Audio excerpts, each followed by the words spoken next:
Hello. What's up this afternoon, everyone? Welcome.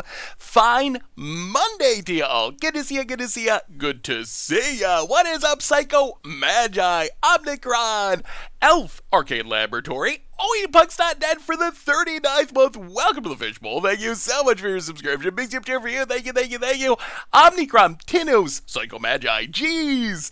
Also, Ice Cream Lesbian, good to see ya. Oh man, we're gonna have some fun today. There is actually some sweet standard decks to check out. I have not one, not two, three different standard decks that we can mess around with. I think we're gonna start with the Pests deck, but we got some options today, and I'm actually kind of excited. We'll see. I mean, if we just play Yarion 20 times in a row, maybe I'll be less excited in a couple of hours, but for now, I am super hyped. Cryptic MTG with the gift sub to 64. Welcome to the Fishbowl. Thank you so much for your subscription. Big tip for you. Thank you.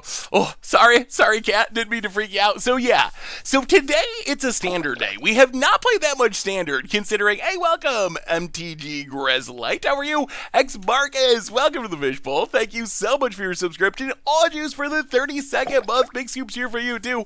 We haven't played that much standard for having a new set release, but, we got some good decks today. The podcast is a good one. The podcast is a really good one. I'm hyped for this one. So the podcast, we just recorded it. Now we do the stream. As soon as I finish the stream, I upload the podcast. So it should be up a little bit after 5, right around 5 this evening. Edmo Girth, welcome to the Fishbowl. Thank you so much for your subscription. Big soup here for you. We have one of my favorite pro players on the podcast this week. We have a MPL member, control aficionado, guitarist, guitarist extraordinaire, what did I click over? Oh, I did something. Oh, I see. Wait, no, I broke my OBS. Okay, hopefully that's fine. Hopefully, we'll figure it out. We'll be fine. We'll figure it out. But yes, we have Gab is also one of my favorites. It's not Gab, although it is another old timer. Who can guess the pro that's coming on the stream? Or on the podcast that guessed it on the podcast this week? Any guesses? Not Gab. It's not Gab. It's not Wafo. That is a good guess, though. All right, I will give you a hint. According to this person, he believes he is the oldest MPL member. Which I guess he would know if anyone does. Yes, there is the guess. It is Andrew Cudio. We have Andrew Cudio joining the podcast today to talk all things organized play. So essentially, we did the podcast a couple of weeks ago about organized play. Gorian Verse for the 20th month. Welcome to the Fishbowl. Big soup here for you. Thank you. So yeah, we did the podcast a couple of weeks ago about organized play, the MPL, and I was talking to Andrew afterwards, and he was like, y'all sounded a little confused. I got the insider perspective because I'm in the MPL. If you ever want me to guess, just let me know, and I will come on and talk about it. So today was the day, and I gotta say, Andrew is a great podcast guest. He has some really interesting thoughts, so it's going to be a good one. I'm excited for it. But first, we got Magic to play. So what is on our agenda for Standard today?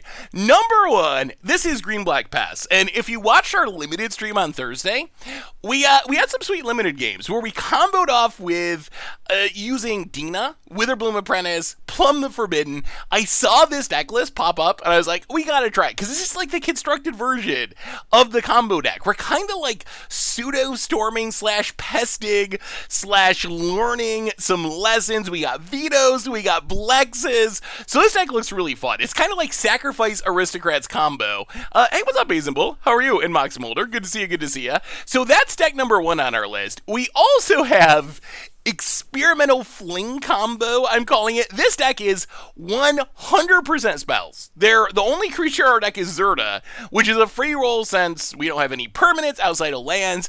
But this deck all it's trying to do is one thing. It's trying to stay alive. It's trying to find experimental overload with a big graveyard. It is trying to cast experimental overload to make a big token. It is trying to fling that big token. However, that's not enough. Because Fling might not deal, or Kazul's Fury might not deal enough damage, we also have Dual Strike to copy our Kazul's Fury. So we only need to make a 10 power creature, and then we Dual Strike the Fling and kill our opponent.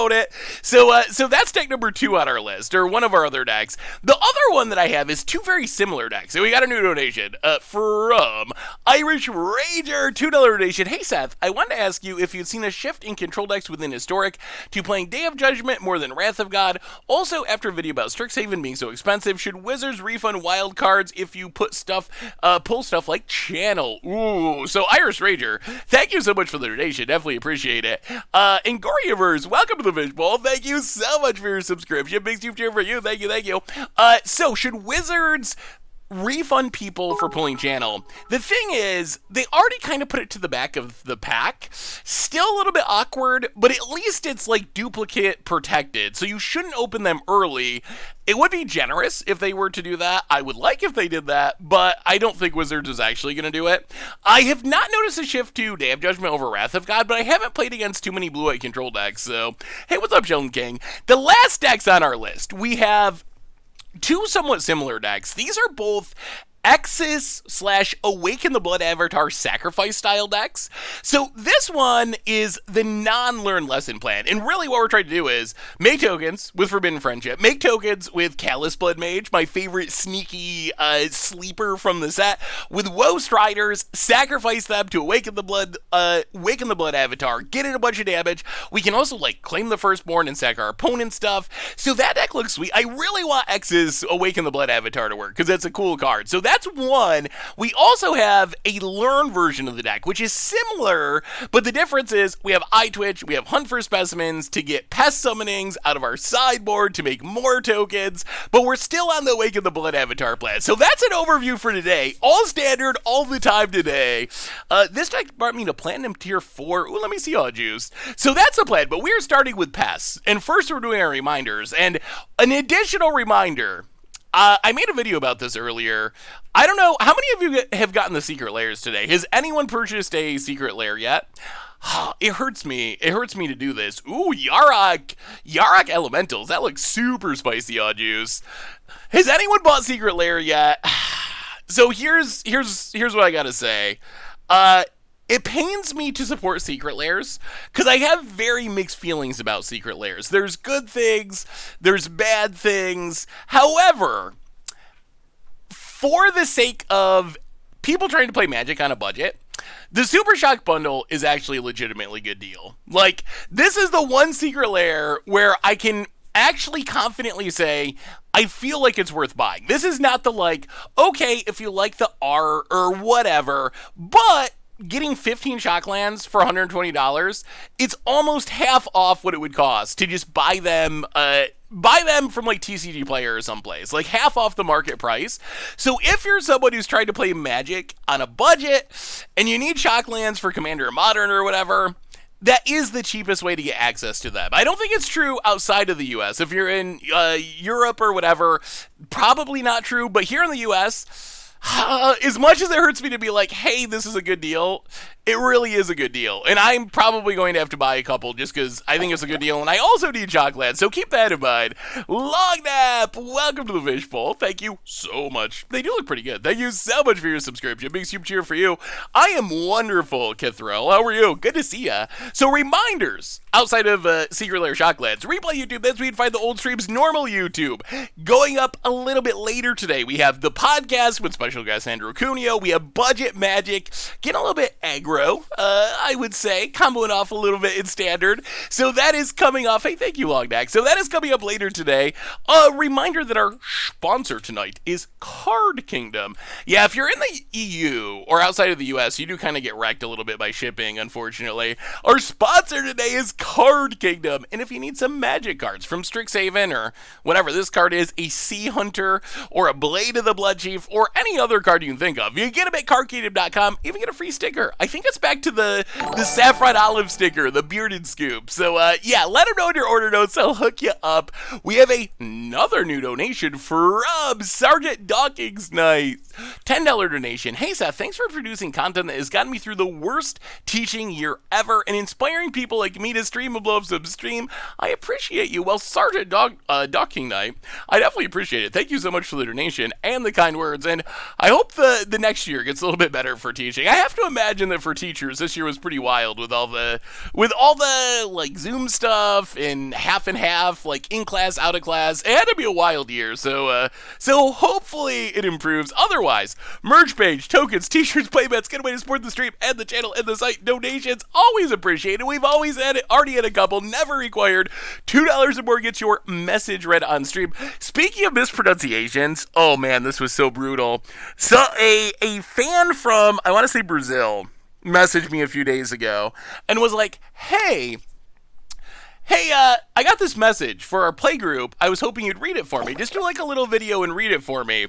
And we, they would love it. It would be awesome.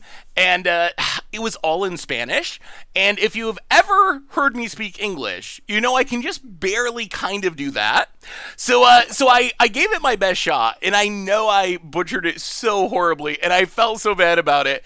But I did it, and I said it, and hopefully people still got a kick out of it. But if you think my English is bad, my Spanish was even worse. Maybe it wasn't. I don't. Maybe it wasn't Spanish. Maybe it wasn't Brazil. It was on Twitter, so I guess I don't know. I'm pretty sure it was Spanish. So maybe it wasn't. Maybe it wasn't Brazil. I don't know why I was thinking Brazil. Hey, what's up, Tourist Scene? How are you? Good to see ya. All right, so what do we got for deck one? We are playing Green, Black, Pests in Standard. If you were here for Limited, this is very much like the deck we drafted the other night, the first deck we drafted. So what are we trying to do with this deck? We're trying to make Pests. We can hunt for specimens. Pests. We can eye twitch to get pests from our sideboard.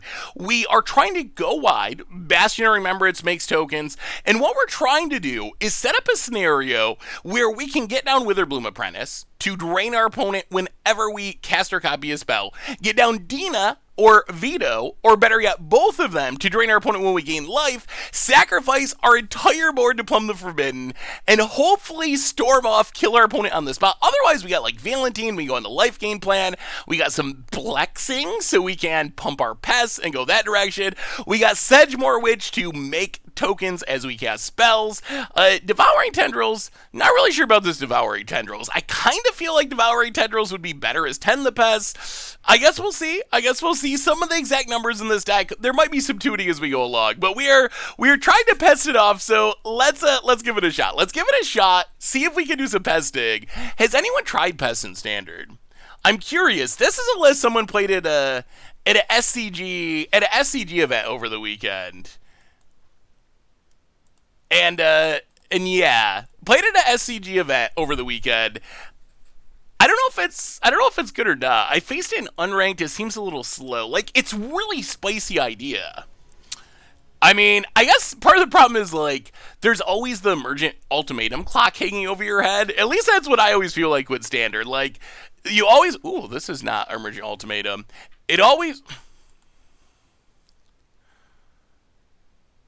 I don't know, Devouring Tendrils. I wonder if that was intentionally in the deck or if that was a mistake. I don't know, Devouring Tendrils does not strike me as an especially playable card. I've played against it a few times. It falls apart to Control or the Red Wrath. I guess Sweepers would be a problem. I'd be tempted to run Daemon Titan to enable Great Henge and ooh, yeah, that does sound sweet. I wonder if like a Stompy version could be better. Like, what if we had a Stompy version? Let's go Eye Twitch to the bottom. You could play Demigoth Titan.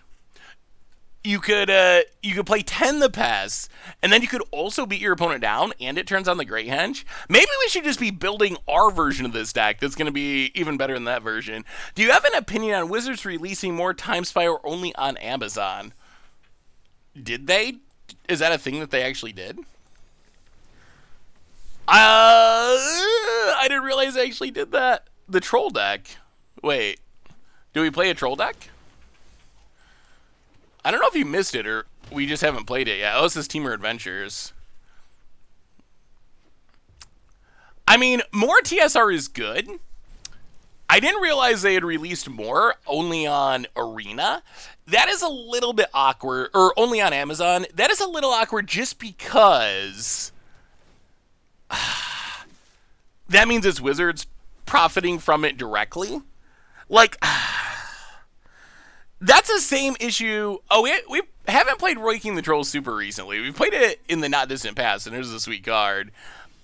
That was the last deck we played was Troll. That was like last week that we played Trolls. Alex Mateo, welcome to the Fishbowl. Thank you so much for your subscription. Big soup cheer for you. Thank you, thank you, thank you. Well, we will play our own Lovestruck Beast. We will play a Pathway on black. We will pass the turn. So I had the same issue with the secret lair drop. So on one hand, we were just talking about it. The secret lair drop, you're getting $220 worth of Shocklands for $120. It's an insane deal. The thing is, doesn't that hurt local game stores? So on one hand, it's good for players. You're getting a discount on cards that you need. On the other hand, what's a local game store supposed to do? Like, they have Shocklands. They would like to sell them to players. Wizards is selling them directly to players for way less than LGS can sell them for. I feel like the Time Spell Remastered thing is almost exactly the same, in my opinion. Like, on one hand, more Time Spell Remastered is great. More product means more players can get it, more people can play with it. On the other hand, they're only releasing it apparently through Amazon, so then local game stores are essentially getting cut out of it. They don't, Wizards gets all the profit, local game stores don't get anything, and that doesn't feel like a good thing to me. So I don't know, do you feel like Wizards is just, oh my goodness, this deck is heavy. Wow. Oh, this deck went very heavy on the lessons, didn't it? Says all the good ones and all the bad ones. Look at the top 6 cards. Whew! Oh, we got a little bit of every lesson, but we're going to learn so much. Well, we'll take a Pest Summonings. We'll play a Pest Summonings. But do you feel like Wizards is, like, cutting out local game stores? Is that where we're headed? Does Wizards just not want local game stores to be a thing? Just, like, cut them out, get rid of them, and move on? Wizards sells everything directly? I feel like that's a bad thing for Magic in general. Like, I feel like that's a negative. We have a new donation from Gladden. $5 donation. Hey, Seth. Been meaning to thank you for inspiring my EDH deck, Moon, a deck you inspired by bringing Chaos Moon to my attention. Chaos Moon's ridiculous. Using Blood Moon, it's a permanent sacking shenanigans to lock my opponents out of colored mana. Big thanks, stay awesome. Well, Gladden, thank you for the donation, and I apologize to everyone else in your playgroup who I'm sure hates you right now, but I'm glad you're enjoying it. When an LGS is charging $15 a person for table use, yeah, I'm a little nervous about that aspect of it, honestly. Like, I feel like we need LGSs to survive. I feel like getting rid of LGSs altogether is a pretty bad thing for Magic as a game as a whole. So is this Abash hit us for $1 billion? Yeah. Ooh. About it. Hits us. Down to 11. Sedgemoor Witch. I feel like this deck needs a few more spells, maybe. So we're just gonna die, I think. Well, Sedgemoor Witch. Play a land past the turn. Ooh.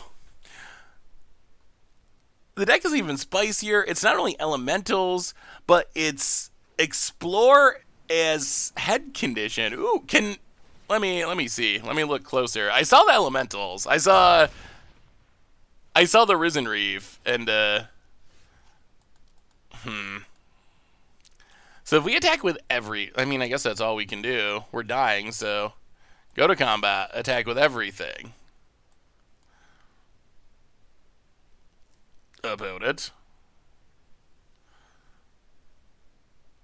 I mean, we're kind of doing things. We just can't stop this gold span. And double damage is a lot. Opponent. Game. Alright. So what is... Oh, I see. You got some Path to Discoveries. Yeah, that deck has a lot going on. Bolas of Citadel, Path to Discovery. That's definitely spicy. Luking Chupacabra? The bad Chupacabra? That's sweet. What has been your favorite deck in Strix, and why is it red, white, Winota? I considered playing Winota today, actually. Wow, this might be the worst sideboard I have ever experienced.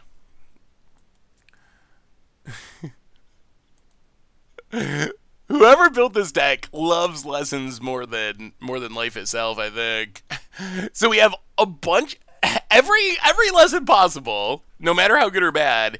4 Duresses, which that's fine, although horrible in this matchup, and 3 Go Blanks. Very strange sideboard. Very strange. Dylan Hunter, welcome to the Fishbowl for the 21st month. Thank you for your subscription. Big super for you. Thank you. I think we got to give it 2 rounds. I think we give it 2 rounds, and then we'll do some tuning. So this match and one more to get a feel, and then we can change it up. A little community deck building. Together we can make Pests awesome. Hopefully. I do think 10 the Pest is really good. I've been loving Winota. Blade Historian, yeah. Blade Historian is perfect for the deck. I mean, we could play Winota. Has it been long enough that Winota's cool again? When I was choosing decks for today's stream, Winota was one that I found a deck list for and thought about playing. But I also thought, for one, do people still hate Winota? For 2... is it a deck that is well known enough that people would be like, oh, I've already seen this, so I don't really care? Well, all right. Good thing we got Devouring Tendrils. I mean, it kind of just does one thing. You play your stuff, you Winota, you win, or you don't win. Equies, welcome to the Fishbowl for the 5th month. Thank you for your subscription. Big super for you. Thank you. Next Commander Clash podcast is Wednesday, so only 2 days to go. The Commander Clash podcast is bi-weekly. The bi-weekly that means every other week, not the bi-weekly that means twice a week. So yeah, so every other Wednesday, fortnightly, as Tover would say. Why is it not every week, though? Smart Trivia! Welcome to the Fishbowl. I saw Crib's facial hair on Instagram. I think he's coming to challenge your beard. Did you see Crib's eyebrows? Crib's eyebrows cracked me up. I think that's the best part. Ooh, so if we play this, then it gets bone crushed and we cry. If we play this, then we're not triggering this. We can play this. Ooh, you know what? Make him crush it. Why not every week? Mostly just time at this part. It is, yeah, there's a bone crusher. It is possible that it'll be every week at some point in the future. But for right now, getting it going, every other week was the easiest for everyone coordinating their schedules and whatnot. Yeah, Grim had two. I think it was a white eyebrow and a red eyebrow. No, it couldn't be white. Green and red. It was green and red, and then his hair was white and black. So he was blew away from being full Wooberg. Oh, let me see Halfwing Steed. Opponent makes a token. Abzan tokens. Ooh, going big. I have not cast a single Professor Onyx. blot out this guy. That looks pretty sweet. I mean, it does have Tingle Floral Hedron, the best of the MDFCs.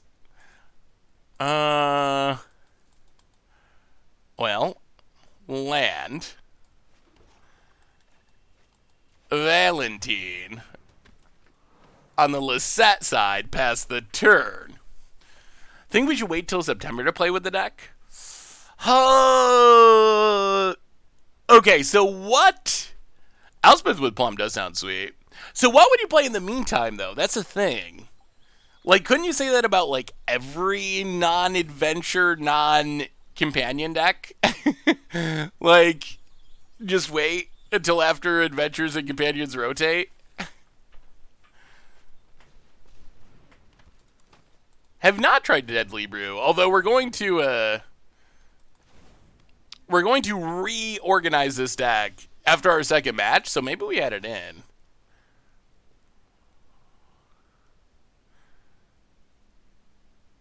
When the permanent you don't control dies. The wording on Magic cards is so weird these days. All right, so we do this. Actually, no, we hunt. This is 1 or 2? 1. So hunt for specimens. Boom. Grab one of our many lessons. We want it to gain us life. Maybe basic well, this is probably fine. Take environmental sciences. Then we tendrils to kill innkeeper. Gain life. Pay. Trample up the dorks. Pass. Okay, we're getting there. We have a new donation from Belden. $5 donation. Hey, Seth, I was wondering what your thoughts were. I've been forcing Jeskai Dragon since Strix landed. Ooh, let me take a look, Belden. Thank you so much for the donation. Well, let me see if there's Storm. Opponent. Stay in aggro. We will not block. Lisette's kind of... Oh, my God. Lisette's kind of going off. Environmental sciences. Grab a swamp. Grow the dorks. Sphere Crusher. It feels good right now. Play the land. Smack you for about $1 million. I'm in the minority, but I enjoy decks like Teamer Adventures. I play Teamer Energy too. I like the decks that have consistent theme. They're strong, but also limited, since they don't really pair with cards that don't fit in the theme. I mean, I don't have anything against Adventures in an absolute sense, but they've been good for so long. I think that's kind of the... Yeah, Mana Dorks would be sweet with this deck. You could play Gilded Goose, I guess. 1, 2, 3. 1, 2, 3.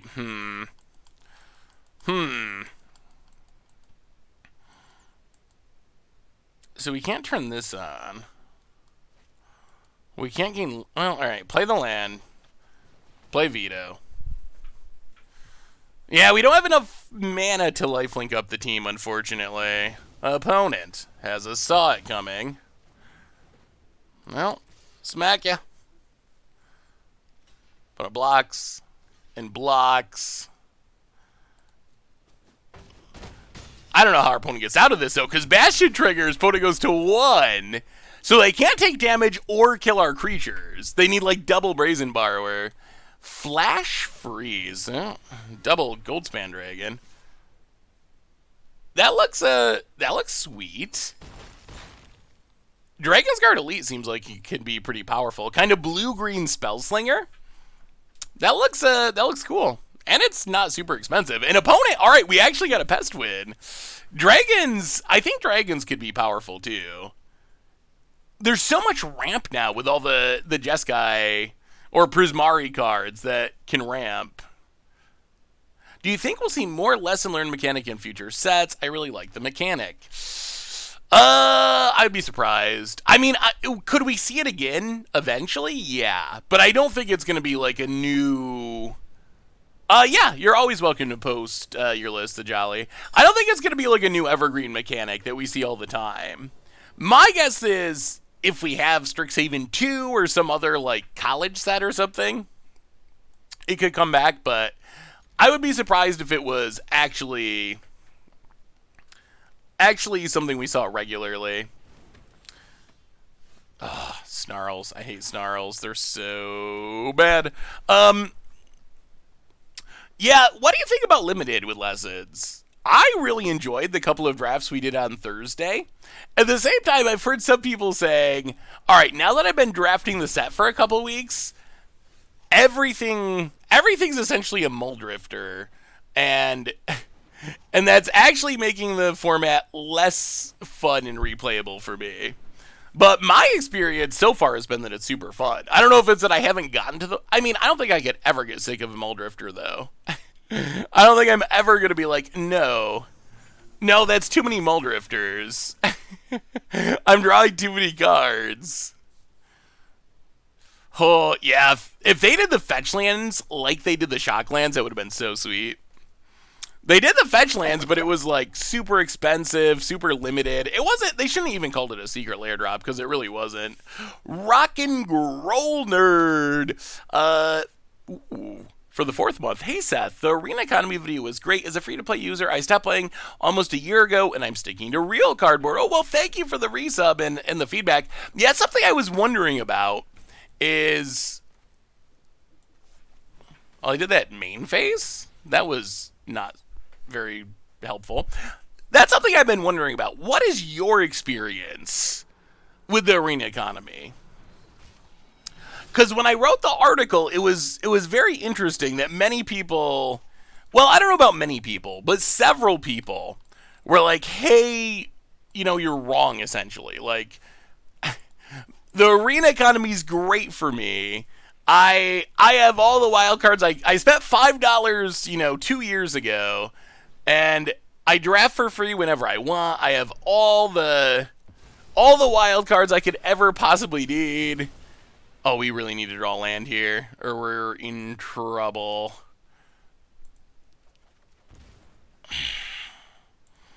Well, yeah. That's not lands. That's not lands at all. Yeah, I mean, I guess we could have rummaged. Although then we don't get environmental sciences. I think in theory we should just hope that we actually hit the lands. If you only want to build 1 or 2 decks, you're probably fine. But that's the exact point. Wizards is slowly making it more and more difficult. It does kind of feel like that. You can play Arena for free at the expense of content creators who who invest in getting all this stuff, like yourself. I mean, that is true. There is a way to play for free, which is a big upside. Like, no doubt about it. The fact that a free-to-play mode exists, that is a big upside of Arena that other modes of Magic don't have. We have another new donation, Cryptic. Here's a Ponzilus I've been playing in Historic. Needs more Stone Rains, but Arena's economy has been locked out. Isn't that depressing? That you want to build this sweet Ponza deck, which does look super sweet, but you can't get enough Stone Rains? Look at Stone Rain. Let's look up Stone Rain. Or Stone Rain. Look up Stone Rain. Look at these printings. There's a million printings. There's so many printings. And they're all commons, I believe. In paper, you probably find these, just randomly floating around your local game store. Underneath cupboards, like, dig through the couch, you can find a Stone Rain. On Arena, you can't actually get the ones that you need to build a deck that you want to play. It is a little bit sad. Thank you for the donation, though, Cryptic. I definitely appreciate it. I'm a whale, but not the biggest whale, spending about 300%, and I found this set has hit my wallet hard. I would agree with that. Like, I think, this is the thing that I've been wondering. Yeah, we're dead, right? There's no way we can win. Let's try another one, and then we will build our version of the Pests deck. So that's what I was wondering, like, am I making a big deal about this for no reason? Because if you think about it, I'm incredibly lucky. because of all of you. But seriously, I'm incredibly lucky. I could spend $300 a set or $500 a set because it's my job, because Goldfish, pays for stuff. So when I talk about the arena economy, it's not really based out of self-interest because I'm going to be able to get all the cards I want anyway. My assumption is it's bad for the community as a whole. And that it's hurting people who are not as blessed or lucky or privileged, whatever, as I am. But then when I did the article, a lot of people were like, or not a lot of people, but some people were like, no, the economy's great for me. It's perfect for me. So then it made me wonder, maybe the economy is great for everyone and it just sucks for me. And then if it just sucks for me, that's fine. I know I'm in the 1% of 1% where I'm going to buy all the cards anyway, and thankfully I can do it because it's my job. So if it's just bad for me, then there's not really any point in me making a big deal about it. So, but then we ran a poll on Twitter today, out of curiosity. Richard put one up, and the early results have not looked good for Arena, so now I feel a little bit better about it. The results, I think, are ridiculously bad. Yeah, here's the Twitter poll so far with 4,000 votes. How do you feel about the arena economy? 1.9% great, love it. 22% it's okay. 59% bad, hate it. 70% don't play. So I guess that most people find it either bad or passable, but very few people, I guess, are in the group that actually actively love the current arena economy. So it could definitely be improved. I don't think there's any doubt about that. I only bought in with $5, have all the cards from Spark onwards. When I started playing in most historic staples, that said, it could be much better. So, let me see.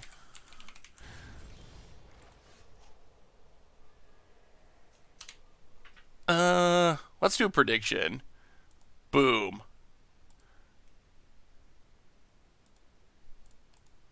All right. Get your point gambling on. Babylon, welcome to the Fish Bowl. Thank you so much for your subscription. That's a lot of lads. Big super cheer for you. Thank you.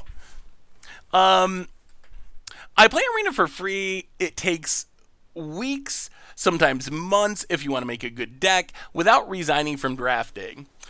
I would assume that if you're someone who has spent $5 and you have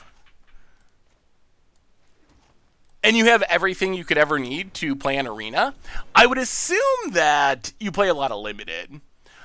That's got to be it, right? I don't think there's any other way that you can have every, 100 mythic wild cards, enough gems that you never have to pay for anything without playing a ton of limited. I think that's got to be, when someone comes from that perspective, I think it's got to be from that end. Well, sorry, Velky. We're on the land plan over here. Oh dear, that is way too many lands. Hey, what's up, Cisco? How are you? Good to see you. Oh, that's a real card. I don't play a land, play a witch. But I feel like there's something here with this deck. I feel like there's a lot of synergistic pieces. Maybe it's not powerful enough to compete with Companions in Eldraine, but basically, they're claiming that if you draft and win a lot, you do fine, so just be better at Magic. They are not taking into account that in every match they play, someone has to lose, and it costs them money. Once they quit, the next person starts losing. So how about we make an economy better for everyone so people can afford to play that don't have a 65% win rate? Yeah, I think that's a good take. Because I think that's certainly true. If you're very good at limited, you probably do just play all the arena you want for free. I think that is actually a real perspective. But I think that's also probably a pretty small percentage of people. Yeah, this deck. What do you think about Wizards doing another round of bannings? So these would not be the oh my god, the format is ridiculously broken bannings. These would be more the, I don't know, shake up the format bannings. People are tired of the same cards bannings. We have drawn an insane amount of lands. Straight up absurd amount of lands. Tybalt's Trickery. Tybalt's Trickery is not even really a thing, though, is it? Well, I guess it's Pest Summoning. And a tap land. And pass the turn. I mean, we're kind of doing things. Oh, Clover was really fun. I mean, I feel like a lot of it's been good for so long. Even with, like, Clover, like, the deck was really, really strong, but it's more the Eldraine. We're going on 18 months now or something, which, whew, that's just a long time with the same handful of cards being the best cards in the format. They did do those shake-up bans last year, like a month before rotation, when they got, like, Teferi and Cauldron Familiar and Growth Spiral, Wilderness Wreck. Is there a reason why Arena doesn't have an unranked queue for Historic? Is there not unranked Historic? I didn't realize there was not an unranked queue for Historic. Ooh, Green-White Magecraft. I'm pretty sure there's unranked Historic. Opponent goes attacking.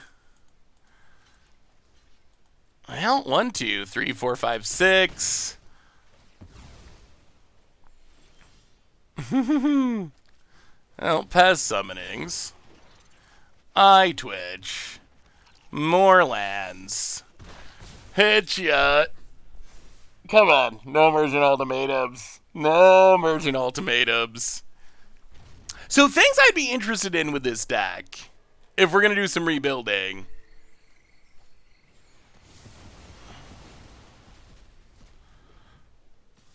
Well, it was an Emergent Ultimatum. Oh my goodness. 1, 2, 3, 4, 5, 6, 7, 8, 9. Ooh! Be thinking about what we could add to this deck. Be considering it, because after this match, which might be pretty quick, Devouring Tendrils, we're gonna make some updates and see if we can improve it. One thing I would think of, so Demigod Titan makes sense. I also could see going with Village Rites too.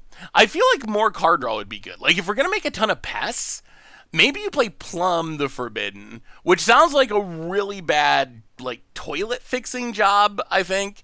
But maybe you play Plum the Forbidden and you play Village Rites, and then you're drawing cards like crazy.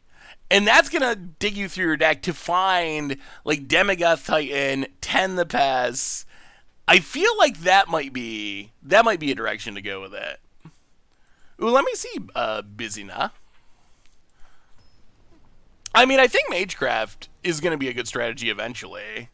Ooh, we have 2 different Green-White Magecraft decks. I mean, Clever Lumimancer, if you can protect it, it is a fast clock. There might be some mage crafting. I feel like this deck is also really light on spells for Sedgemoor Witch.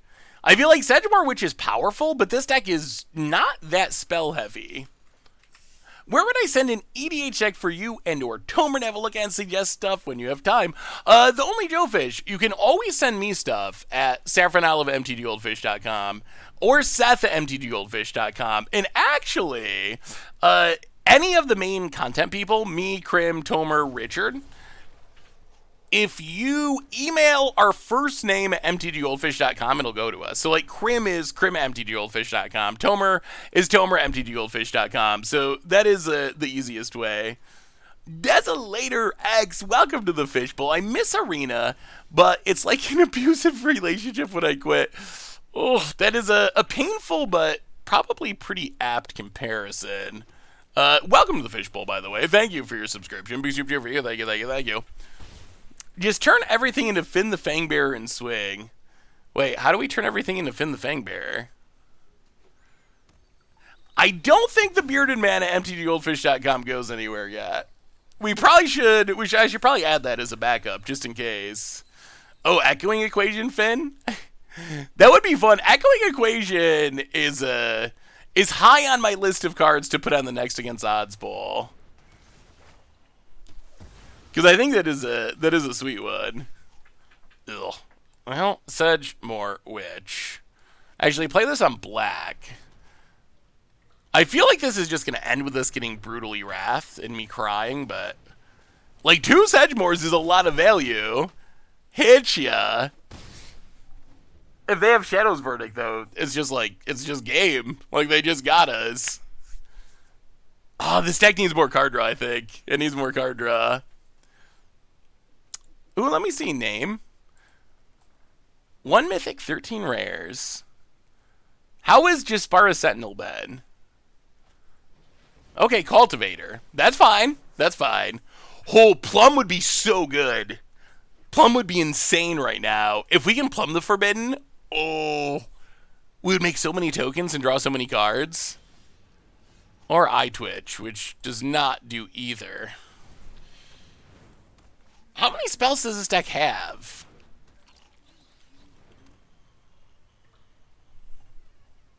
One, two, three. So they block here. They take 6. This card's pretty good. It's like a Solemn, but it's big enough that you can't attack into it.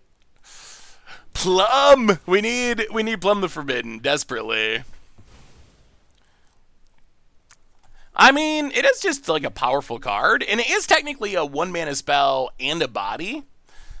I think I would rather have more card draw, though. Opponent. Wait. Oh, that has... that does have Menace.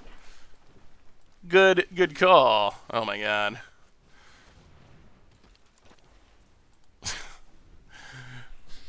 Oh, if only we had a spell! Oh. Yeah, I guess this does actually have Menace. Good call, good call. Alrund's Epiphany. Opponent. Land.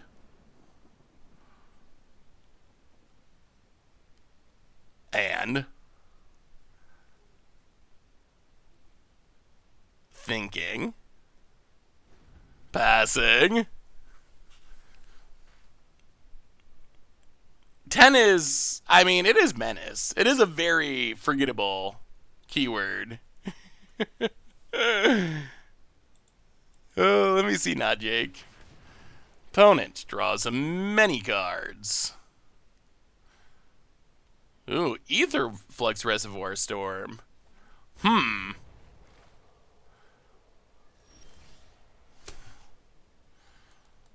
Alright. Let's...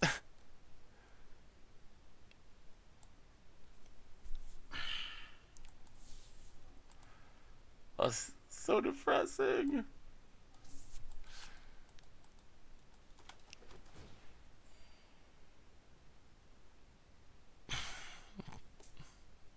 What do we even do?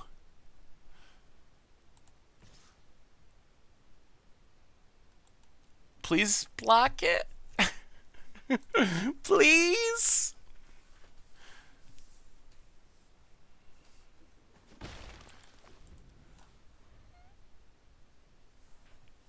Man, we're gonna... Yeah, we got a little eye poke, but... Alright. Yeah. Well, we'll draw one more card. See if it is a real one. Huh. So far, this experience has not spoiled me on Pests. I feel like Pests could still do something. I think the problem is... This build of Pests, whoever built this, is just... I don't think it's a very well-built version of Pests. Hey, what's up, Danny? Alright, let's see if we can fix this. Because I feel like this deck could be really sweet if it was built in a way that allowed it to actually cast spells and do cool things. So, alright. So, number 1. Devouring Tendrils... I don't know why anyone would put that card in their deck ever. So that goes. Valentin, I don't know if there's going to be room to play a million of them. Blacks, it's cool, it's on theme, but I don't actually think it's going to be that good. Lovestruck Beast, maybe we'll see about bringing it back in. Mortality Spear is a good card. Do we even need it, though? We need space. We need room to do cool things. Number one. So, what are we adding to the deck is the biggest question. I think, number one, I think we want Village Rites. I think we need more card draw, and we need more spells if we're going to do this. So let's add Village Rites. After that, it gets a little trickier.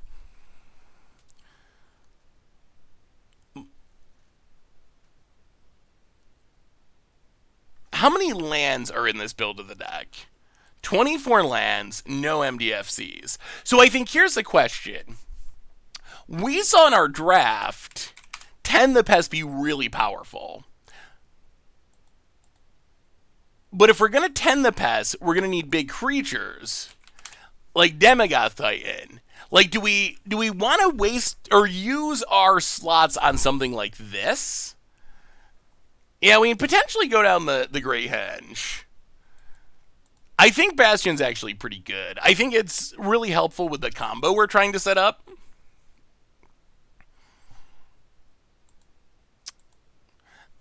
To the point where I would consider adding more Bastions, really. Is Valentin actually worth it? Is it necessary? The other thing about this deck that I just realized, whoever built this deck very ambitiously, half of the sideboard is dedicated to lessons, environmental sciences, necrotic fumes, basic conjecture, containment briefs, pest summonings, mascot exhibition. So, like, confront the past as well. It's dedicated to lessons, but there are only 2 eye twitches and 2 hunt for specimens. So I feel like we need more of them if this is going to work. Eye twitch, hunt for specimens. But now we're running out of room again. Like that's kind of the issue. Now we're running low on room. What can we cut? And we're still like, where are we at spell-wise? We only have, so I guess we're up to 12 spells, which is an improvement. Oh, I'll take a look, Empress. Cut the apprentices. I feel like we need some number of apprentices. Hey, what's up, Bloody Sunday? I'm good. Cut the witch. Witch is pretty spicy. I mean, without apprentices or vetoes, can we actually combo? Or are we just trying to beat down? Is that?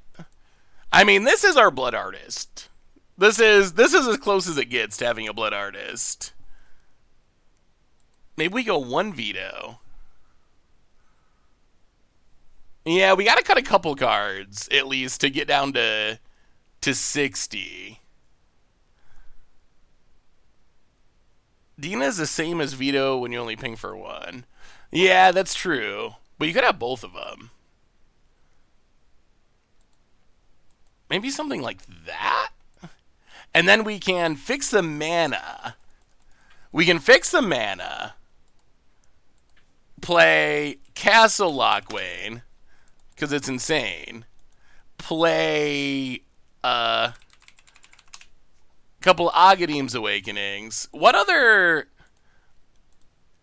Are there other MDFCs that are worth it? There might be. Okay. Malakar Rebirth actually seems kind of cute. Add a Malakar Rebirth. Yeah, we can add a Hagra Mauling. Actually, Balagad Recovery doesn't seem that bad either. Balagad Recovery. Turn Timber Symbiosis. Florahedron also is fine. Wow. We are going to not have many real lands. I wonder if this is a good or a bad plan. Swamp, forest. The whole 14 land deck. Oh, yeah, I guess that's true.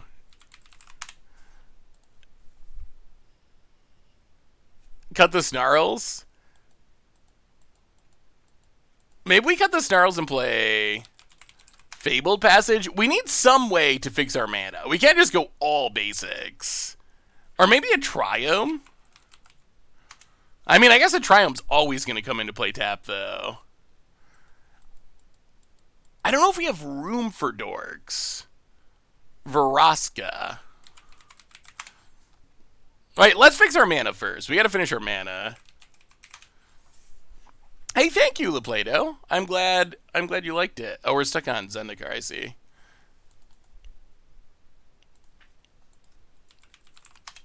I don't know if all these MDFTs are going to be a good thing or a bad thing, honestly. Alright, Vraska.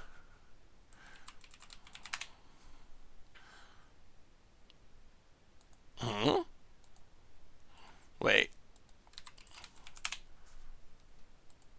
Oh, is there not a Vraska in Standard? What Vraska are we talking about?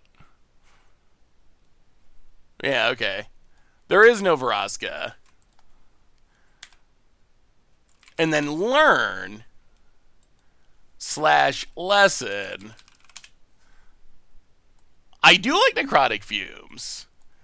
I think we want a bunch of pest summonings. Something like that. Embercleave? I feel like we're pretty far away from making Embercleave actually work. This mana base scares me. Up one apprentice for plum combo, go down a witch. Ooh. Yeah, that might be worth it. We don't have actually really any real removal.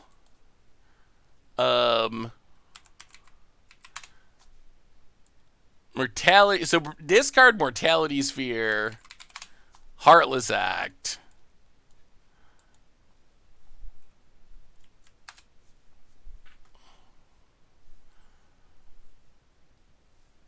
Hey, what's up, awesome dude? How are you?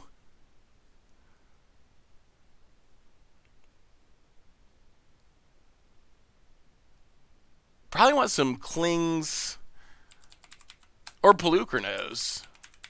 Pelucranos seems decent. Wow, this looks pily.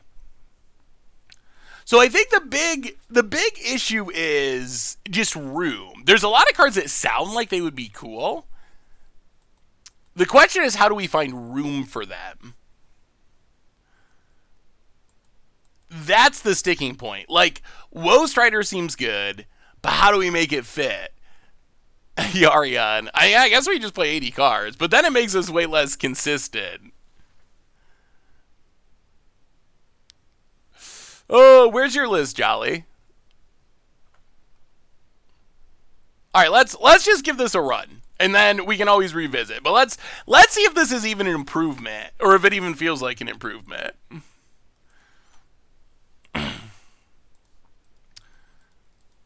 I mean, I feel like we're heading in the right-ish direction. Pests with 8 mana dorks.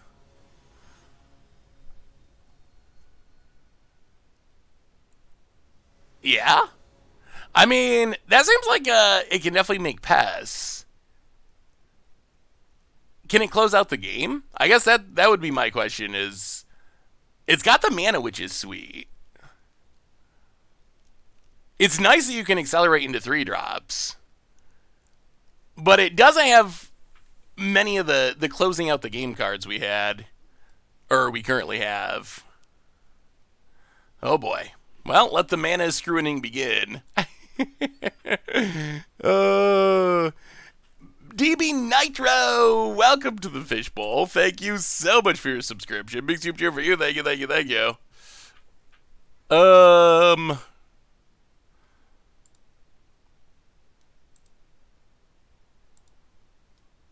All right.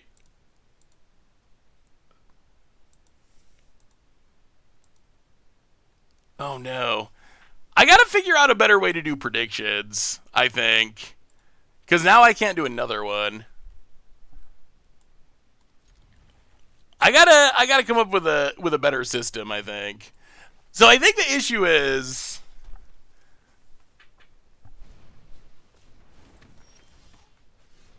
I guess we gotta play the land first. I think the issue is you have to do the prediction, then you have to close out the prediction, and then you have to do another prediction. And I'm not sure if I can do that smoothly. I'm not sure if I can do that smoothly while also doing the stream. Yeah, gonna need a prediction mod, I think. 410 the Pest might be too much. I feel like 10 the Pest is like our best card. I'll hit ya. Or like one of our best cards. We'll see. Definitely need to hit lands here. Preferably like 2. Get a Pest Summonings. Well, that is a land.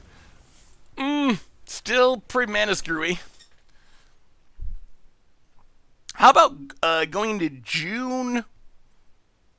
Jund. Going to Jund for Blood Avatar. Ooh. Blood Avatar does seem like it could work. Alright, so opponents, they're just Elderating. As players have been known to do in Standard. Not a land. Oh boy. Well, we're doing a good job with the Mana Screw. The Mana Screw is going well. Opponent. Lovestruck Beast. Who's attacking? I mean, I think we're just dead. Like, that's just... Well, that is also not a land. Well, that didn't go well. I guess we didn't get to play any magic, unfortunately. Which, that makes it hard. Hard to win when you don't get to play magic.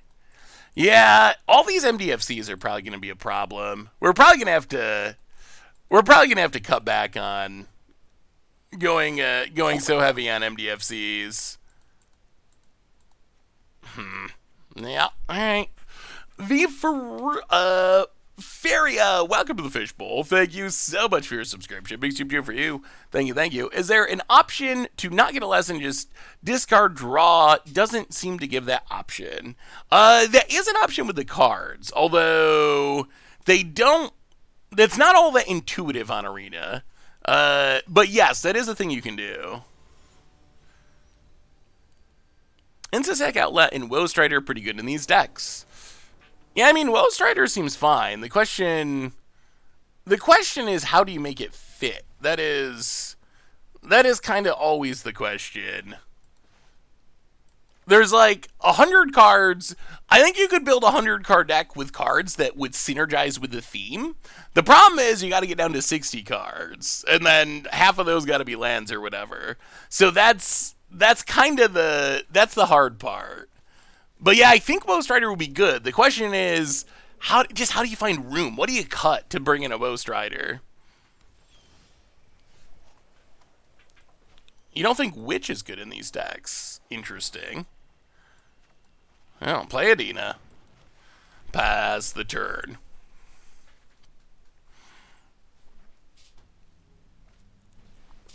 Opponent removal spell part 1.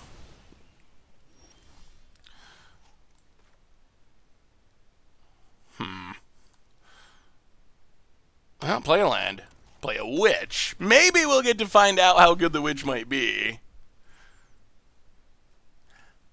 I'm having a Treasure Shop Grape Shop Grape Shot Storm deck. Ooh. Sounds spicy. Mona Innkeeper. I wish we had a land, but we don't. I mean, I guess we do, but...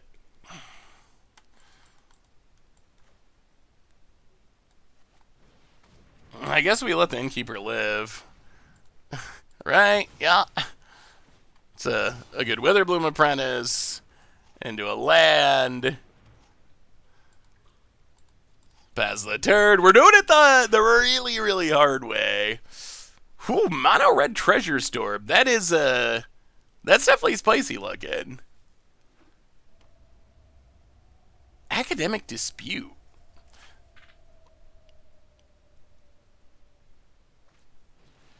Ugh, Felidar retreat. Okay. About it. Yeah, this Hagramali is cheap. I will give it that. Well, sack the pest. Make a token.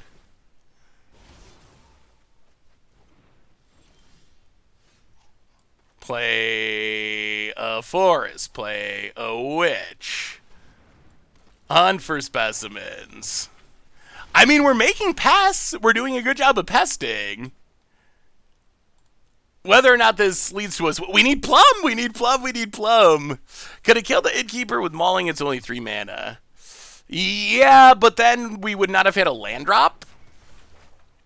So that was kind of the sticking point. If we did that, then we play our only land. We miss our land drop, and missing land drop's pretty painful. Yeah, our opponent has managed to not. Well, now they're getting basics, but opponent was on turn 5 without playing a basic. Echoing Fin. Let me see, Jank Jesus.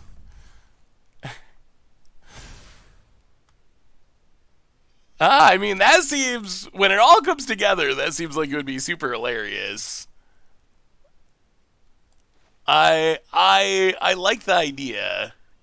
Well, 10 the pass.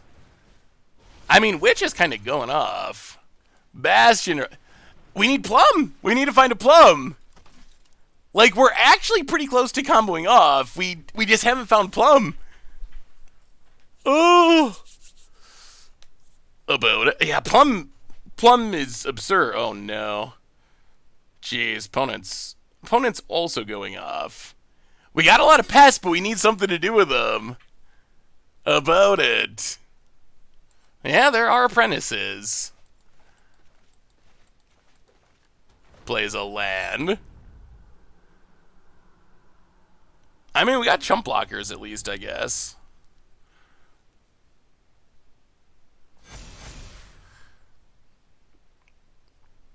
About it.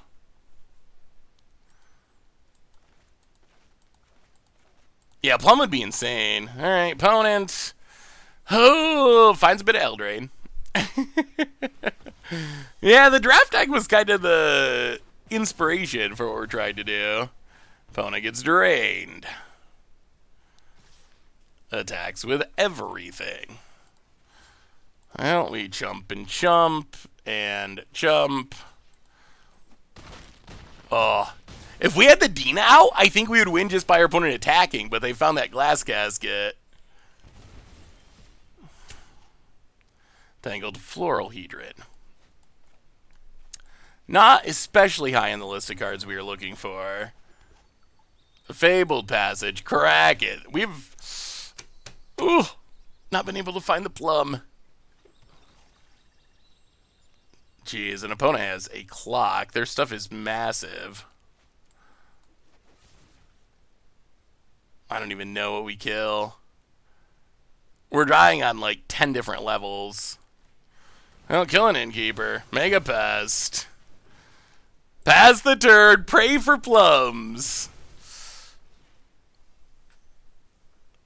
About it. 4 copies of Rights in Plum, and of course, none of them show up when you need them. Yeah, that would be so good. It would be so... Oh my god. 3 Felidar retreats.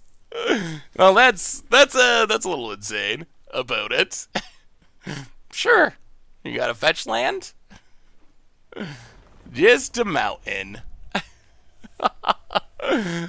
What a weird running for our opponent. Opponent. Gonna grow the dorks a ton. Yeah, opponent just wins in the air in like 1 turn. The Bam Effect! Welcome to the Fishbowl. Thank you so much for your subscription. Big soup for you. Thank you, thank you. We draw forest number 20. Ooh. Huh. Or maybe we're just trying to play Strixhaven in a world of Eldraine. Maybe that's the issue. Maybe that's the issue. Oh, the deck feels like it could be so sweet.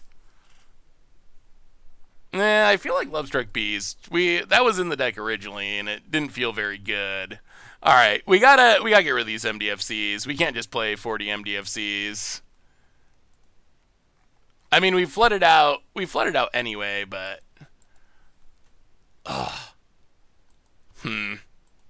boy, that's tough. Boy, that's tough. I mean, so here's the thing. If we either play 4 Titans or we don't play 10 the Pests. Like, those go together. I don't think we can play just, like, 1 Titan and play 10 the Pests. Because 10 the Pests doesn't do anything if you're sacking Adina or an Apprentice. Hey, what's up, Maximilian? Huh.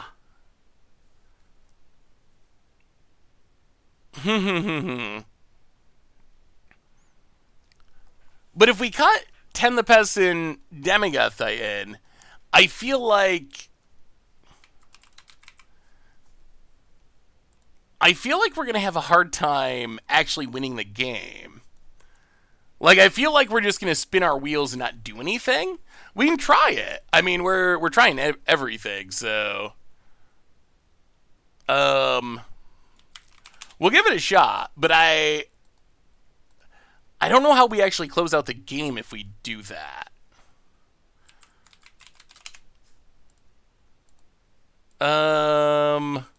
So we have 20, 22. Mismatch land is just because we're trying to build the deck, and I don't want to scroll through 5 pages every time we add a land. 22, 24. Oh, so that gives us 8 slots. I mean, we can try Woe Strider. I'm worried that we're not going to have enough power with this curve. So there's Woe Strider.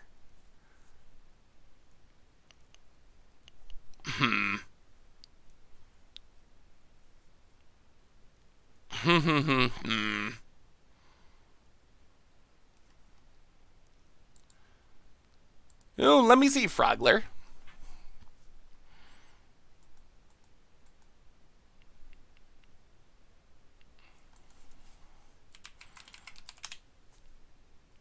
Alright, Witherbloom Apprentice. I mean, if we're taking out our big things, then I think we gotta add in more synergy pieces. And just really try to focus on...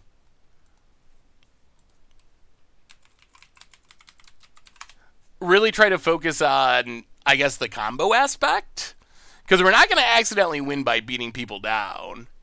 So if we're going this direction, then I think we just gotta... We gotta hope we can win with the combo.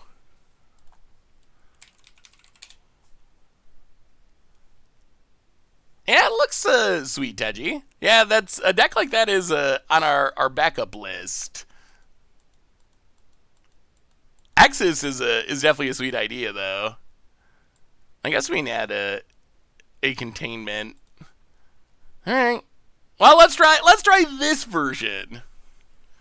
Am I looking for deck submissions for Brawl? I mean, you're always welcome to send me Brawl decks, but we don't play Brawl very often, so I would certainly love to take a look, but I wouldn't expect we'd be playing it just because we don't really play Brawl. Oh boy. All right, back to Yarion. Hey! Oh, it's a Pub the Forbidden. It happened. We have drawn our best card. Hey, what's up, Grateful Dead? How are you? Do we have any removal? We have 2 Heartless Acts, and we have the lessons that we can hint. So there is some amount of removal. Yeah, I'm a little worried about the wheel spinning. Now that we've cut 10 the Pest and Demigod Titan to just get people. I'm a little worried that we're just... Well, we'll see. We'll see what happens. Playing Eye Twitch. I do like that we can draw cards now. Would Black's Search for Blacks be worth it? It was in the deck originally, but it didn't feel very good. Well, grab a Pest Summonings. Oh boy. Oh boy, oh boy.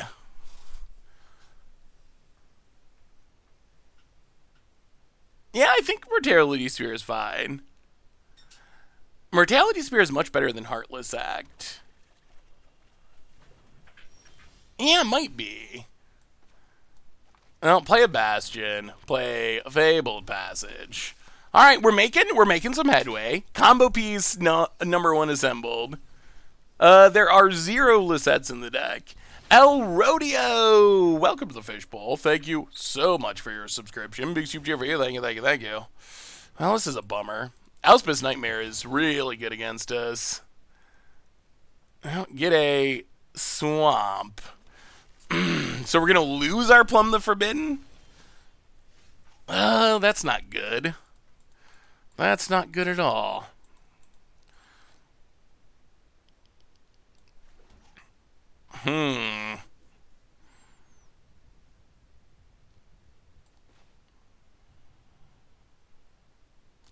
Well, I guess we're just going to have to cast our Plum the Forbidden before we lose it. Yeah, I mean, Mortality Sphere, I guess, would technically defend it. Although, I'm not sure spending our four mana in our entire turn to kill a Saga would be super beneficial. Okay, opponent's going to negate a single copy of Plum the Forbidden. Sure. Opponent. Yoriel.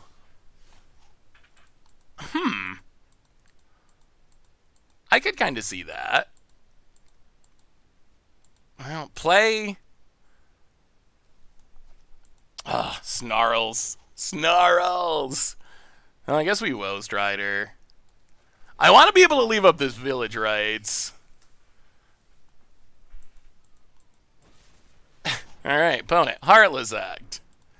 Well, we will sack it and drain you and draw some cards. Pass the turn. Yeah, Snarls are pretty bad. Toski sounds interesting. Maybe Toski. Maybe Toski's the solution. I don't know about Yoriel. I kind of feel like we just won't... Oh, boy.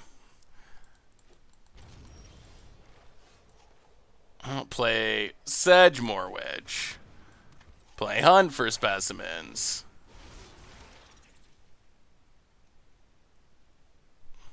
Oh, they're so expensive. So expensive. Play a Forest. Send a Goat Message. Pass the turn. You prefer Snarls over Pathways? Interesting.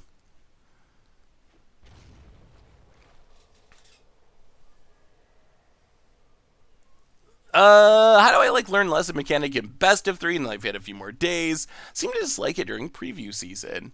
I mean, I think that Hunt for Specimens for Pest Summonings is sweet for Pest decks.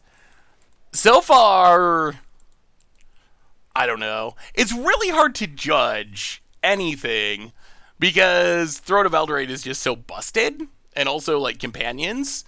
So it's really hard to know. If we were in a normal format where everything was roughly equal power level, how good would Learning Lessons be? It would be interesting to find that out. Right now it's just tough because...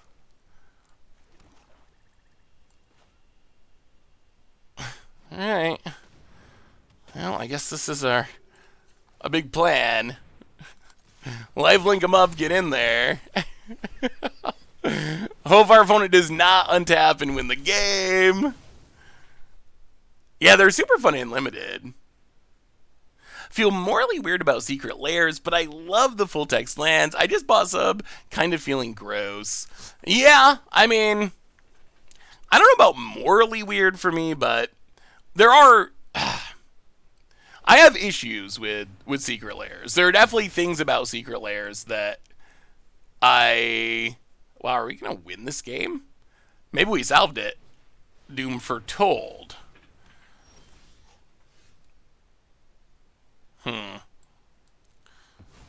Alright. I'm gonna play a witch. Pest summonings. Land. Whoa, Strider. Hitcha. Oh, if our Bastion was still out, we'd have him. Woe Strider doesn't feel bad. So, but that's, yeah. That's kind of my issue, too, is I feel like secret lairs can hurt local game stores. Although, at the same time, because Magic is so expensive, it's really hard to just pass up a deal that'll save you a ton of money.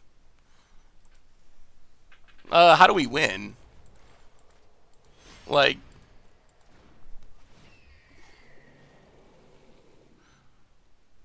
how does sacrificing win though? We don't have our opponent killed the Bastion. So sacrificing doesn't do anything at the moment. Let's see.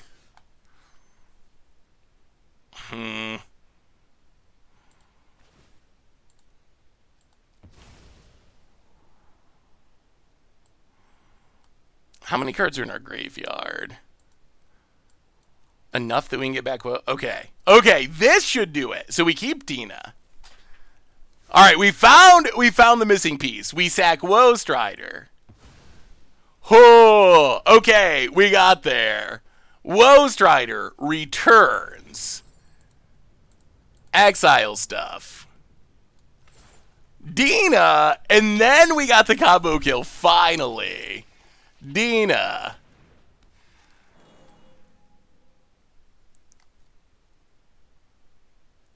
Actually, are we one short? Oh, I guess we get in for Xaxes. Alright, attack with everything. Just barely. I mean, we have 5 damage from Dina, so we just need to hit with any one thing. And then we should be fine? So I think we just barely get in there. Menace. I will not give credit to Menace. Opponent blocks. Okay. That's our deck kind of doing things. Did we salve it? Maybe. That didn't feel horrible, though. Wow. That's it? Okay. I don't think our opponent knows that they're dead. So opponent goes to 1. Well, we will sack a Pest. And that's a Pest win. That is a Pest win. Finally. Okay, take that, Yarion. Good thing our opponent was playing, well, there's... Now Mortality Sphere seems really good. Agonizing Remorse seems fine. Go down. Oh, Woe Strider. There's just not much room in this deck. That's always... Maybe that's the issue with the deck. It's just so hard to find space to do anything.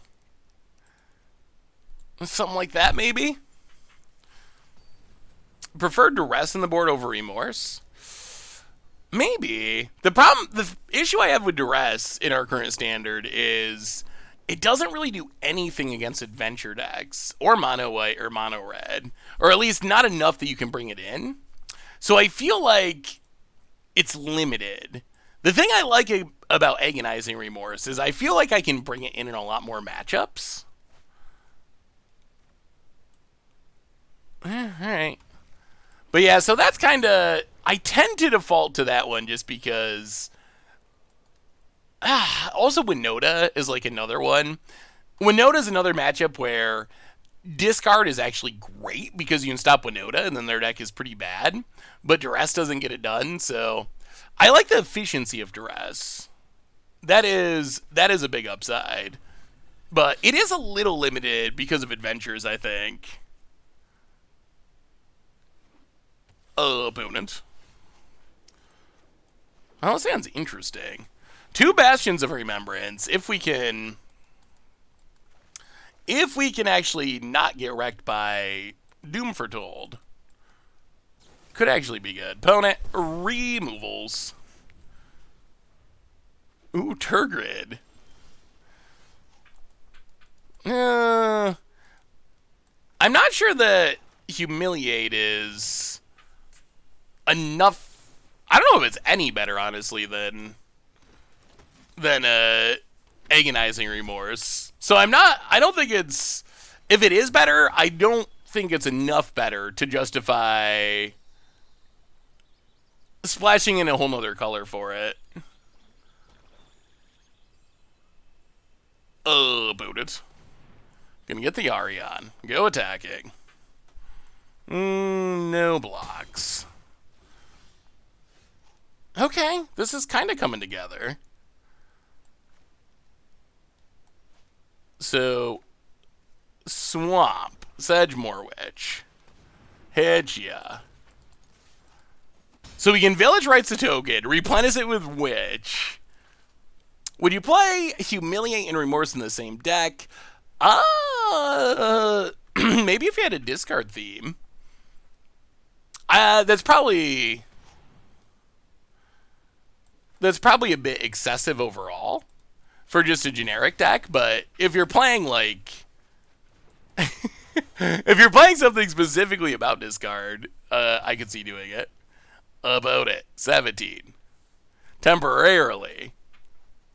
I would prefer mono black, Iara, Scorpion, and removal. A mono black build could be interesting. Maybe you can do a mono black. I wonder if you could do a devotion hybrid.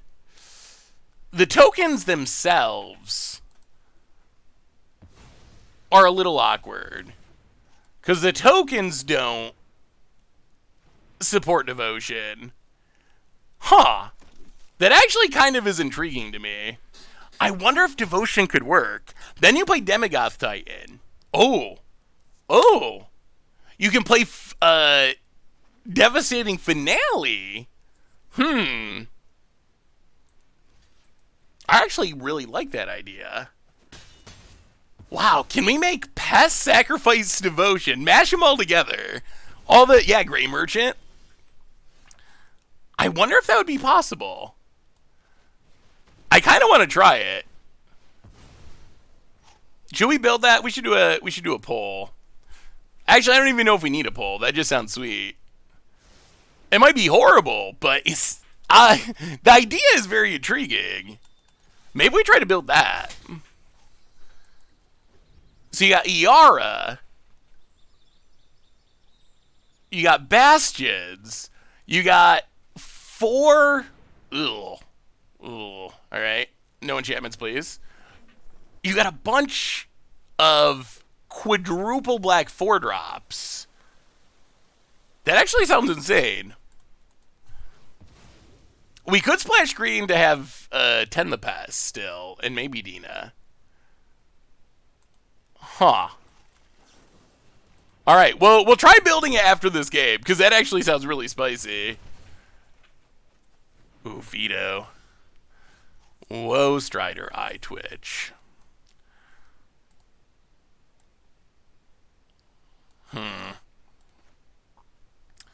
Well, Eye Twitch. Whoa, Strider. 1, 2, 3, 4, 5, 6, 7, 8, 9. Veto. Gamerino. Oh, it's a combo! It's a combo! Yes, yes! And Veto doubles it up! That actually worked! And opponent's dead! Okay. I think we made strides. We made strides. We're going to save this one because we might come back to it because that was a cool kill. But now you have me hyped about building this mono black deck, which actually sounds really sweet. Okay, we're going to build it. I don't know. The Woe Strider was good. I will give credit to whoever suggested Woe Strider because that was good. Journey to the Oracle. Ooh. Let me see Halfwing. You do make some cool decks, Halfwing. We should probably open this. Come on, Velomachus. Will we ever open a Velomachus? Not today. All right. All right, this deck's going to be sweet. So, mono black, all the sweet stuff. Devotion, sacrifice, synergies. So, let's start with what we know is in the deck. Gray Merchant. The Jadzi deck looks fun. I mean, untapping with Jadzi has to be one of the sweetest things to untap with. So we have 4 Gray Merchants. Payoff number 1. Iara.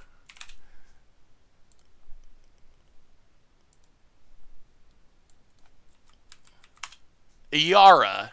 Let's start with 3 copies of Iara. You never cast it? Wait, how? Oh, you're trying to use the backside? Hang on. Let me take a closer look. Oh, I see. So you're trying to get the cost down on Icebreaker Kraken. Huh.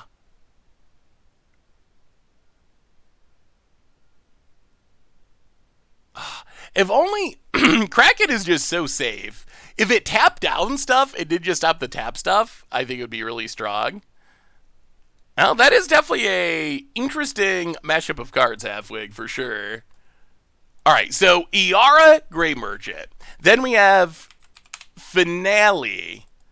Dramatic Finale. Then we have Daemogoth Titan. That is so many black mana symbols. Velomachus is like... It is like opening a complete set for me. And then we have Woe Strider.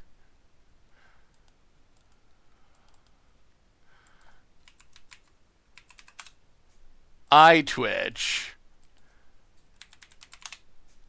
Oh, man. I wonder, should we play Learns Their Lessons or not? Maybe we shouldn't play Lessons.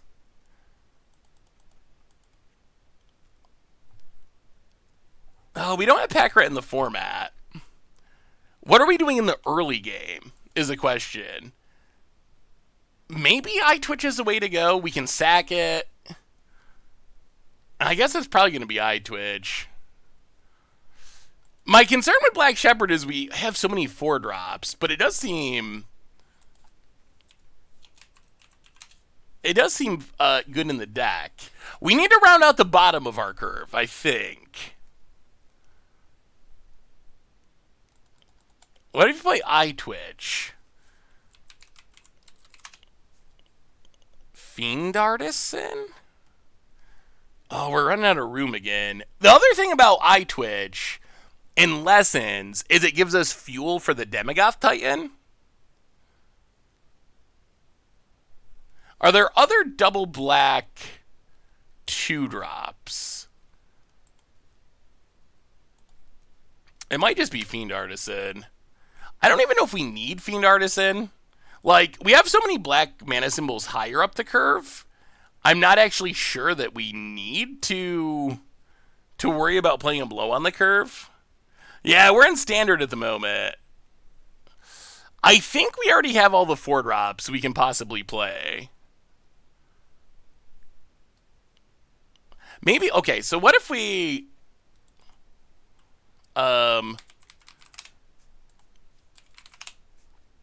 What if we go hunt for specimens to go with the Dramatic Finale token plan and Daemogoth Titan plan?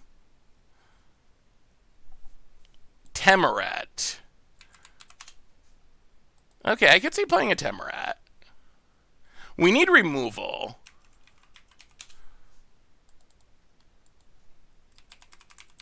At least a little bit.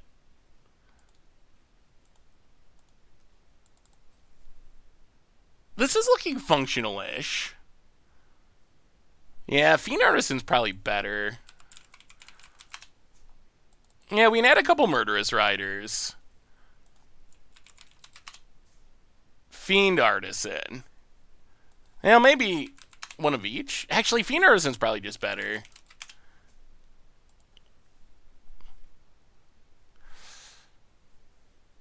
We're lacking the card draw.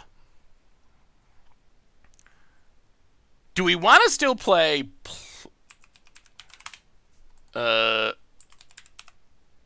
we still want to play Plum? I wonder if it's worth it. Ritual?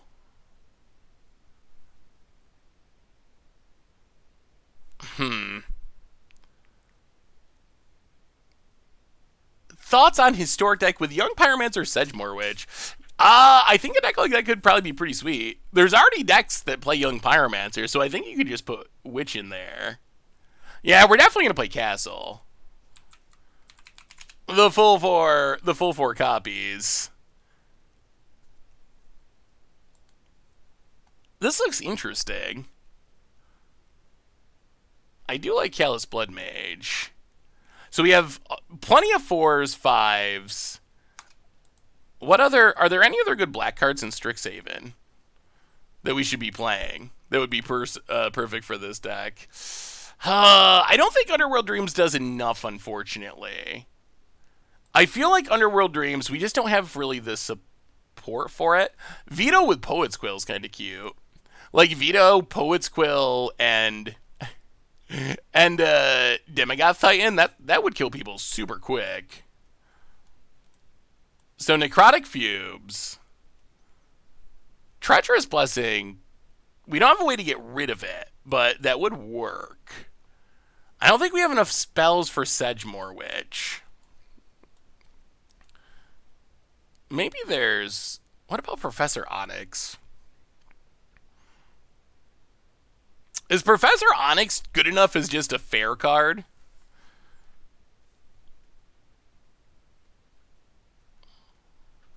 I mean, our biggest sacrifice synergy is Dramatic Finale. Alright, well, we can add a Veto. Veto is fun. I mean, this isn't a horrible curve.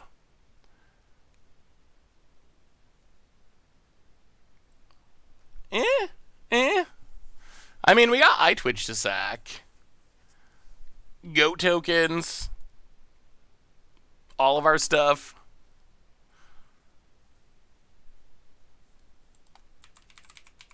Yeah, Aghanim's Awakening seems necessary. We might just play all 4 of them. Maybe that's our mana base. Something like that. And then... Pest Summonings...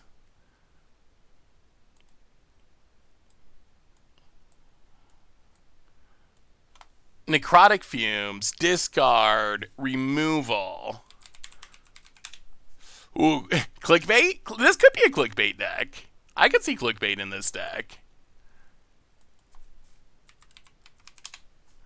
Any other lessons that are worth it? Not really. I mean, we got Low Strider in the main deck, so I don't even think we need to worry about the sideboard too much. I guess we could Massacre Worm in the sideboard for fun. There are matchups where it's real good. Yeah, we have Necrotic Fumes, the Exile a Creature lesson.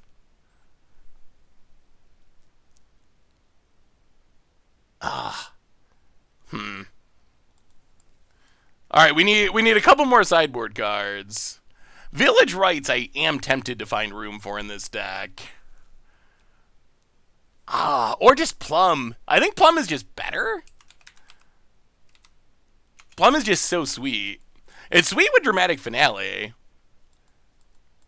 But then we need Bastion. Maybe that's just going too far. Man, if we could play Bastion and Plum and have the... Is there a way to make that work? What if we cut Fiend Artisan? Fiend Artisan, Veto. A Blood Chief's Thirst. A Murderous Rider, Iara.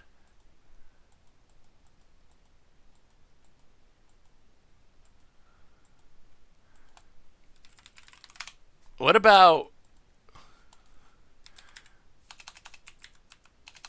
What about this? I wonder if this makes it...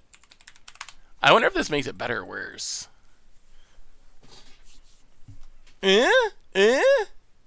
Something like that?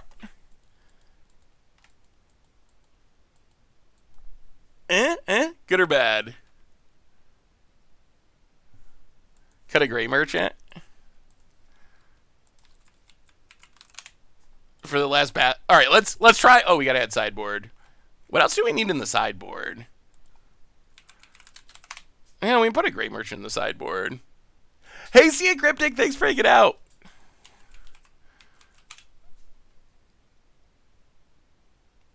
I guess there's... Alright, we'll put Erebos cards in the... Alright, let's give it a shot. Let's just see. Let's see. Maybe this deck is going to completely fall apart and not even be close to good. Feed the Swarm. Speaking of ethical conundrums, should I play Feed the Swarm? That's like for some people buying Secret Lairs. They're like, I just don't know if ethically I could support it. That is me with Feed the Swarm.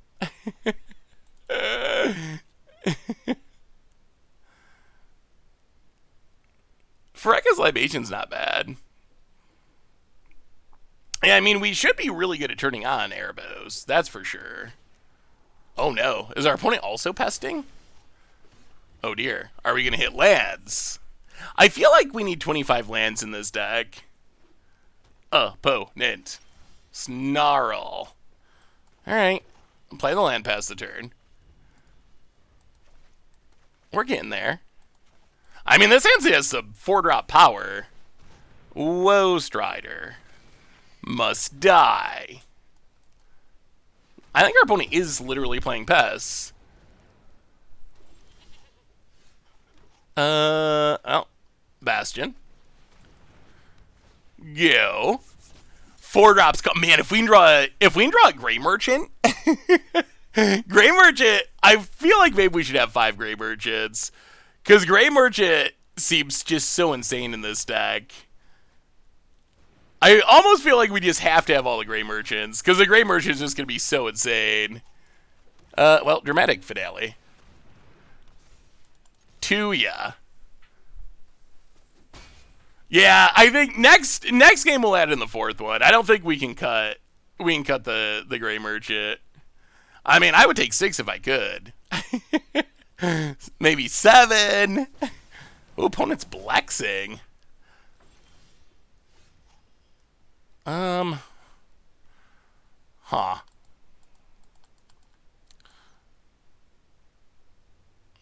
Go to combat. Attack you. Blow you out.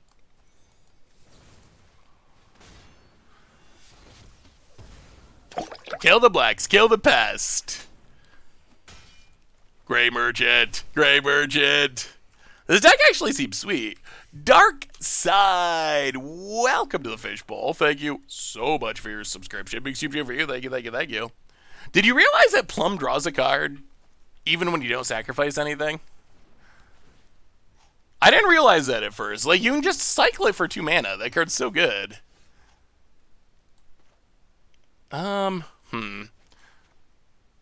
Murderous Rider.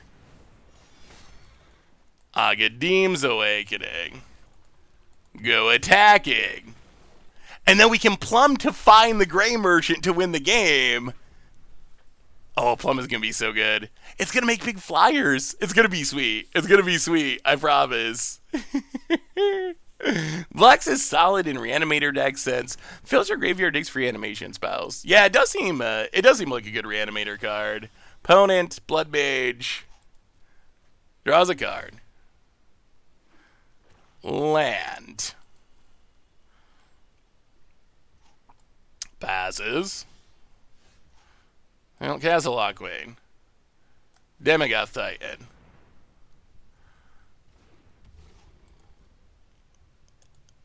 Hitchia.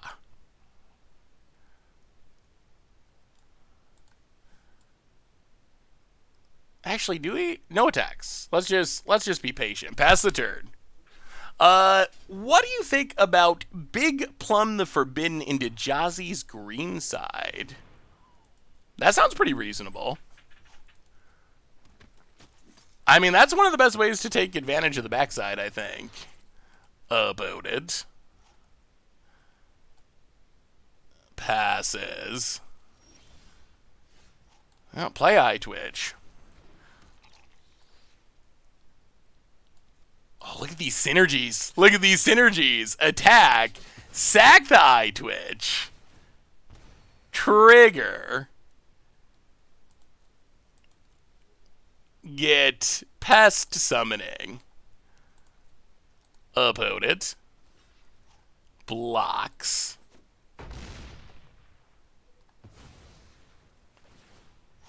Sure. Pest Summoning.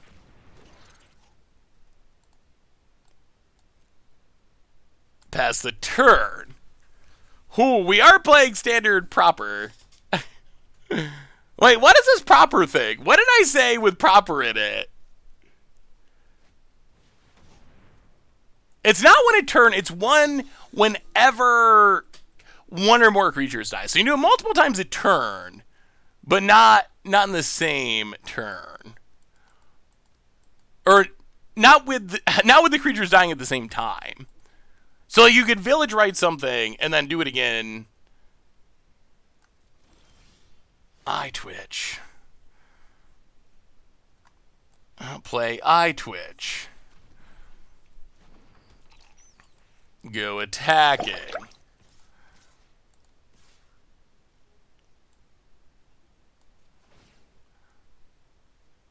I am a little worried about this veto. We might have to kill that. Drumback! Welcome to the Fishbowl. Thank you so much for your subscription. Big super cheer for you. Thank you, thank you, thank you. Does it actually? Oh, alright. It does say once each turn. Too much tax, too much tax. Who actually reads that many paragraphs? Opponent, gonna block and block. Sure.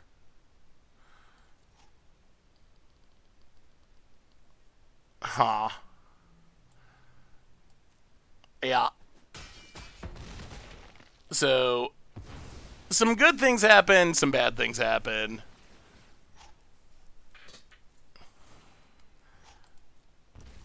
Yeah. I mean, Vito's doing stuff for our opponent. I was focused on the top part, where it is... excuse me.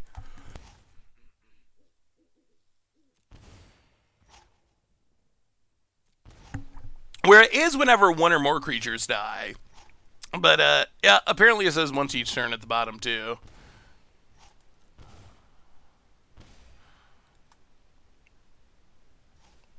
Well, now we will... Necrotic Fumes. Gotta get rid of the veto.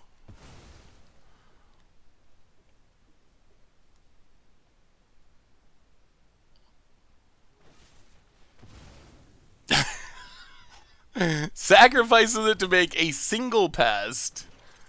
Sure. We pass the turn.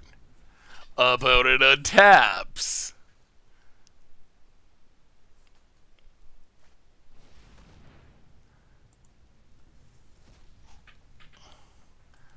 So 1, 2, 3, 4, 5, 6.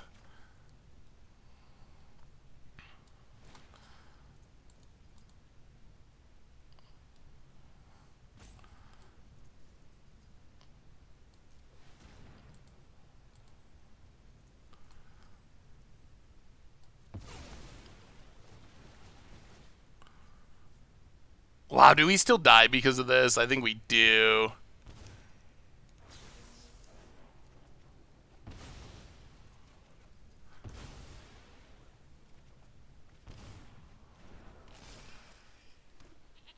opponent. That one turn with Veto did so much damage for our opponent.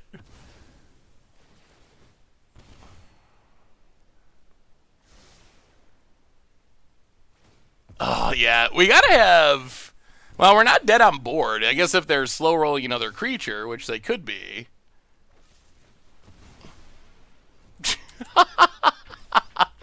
Fair enough. Fair enough. Yeah, the idea of we should not play all the Gray Merchants was not a good one. Like, Gray Merchant just would win us that game for infinite turns in a row. So I feel like, yes. I feel like we definitely need all of the Gray Merchants. I think that's, like, the most important card in the entire deck. We probably don't need that many Woe Striders. We can probably play, like, a Woe Strider. Yeah, our opponent, yeah. That one veto was enough to win him the game. They didn't do anything the whole time. If Plum were a Fiend Artisan, we would have won this game by a lot.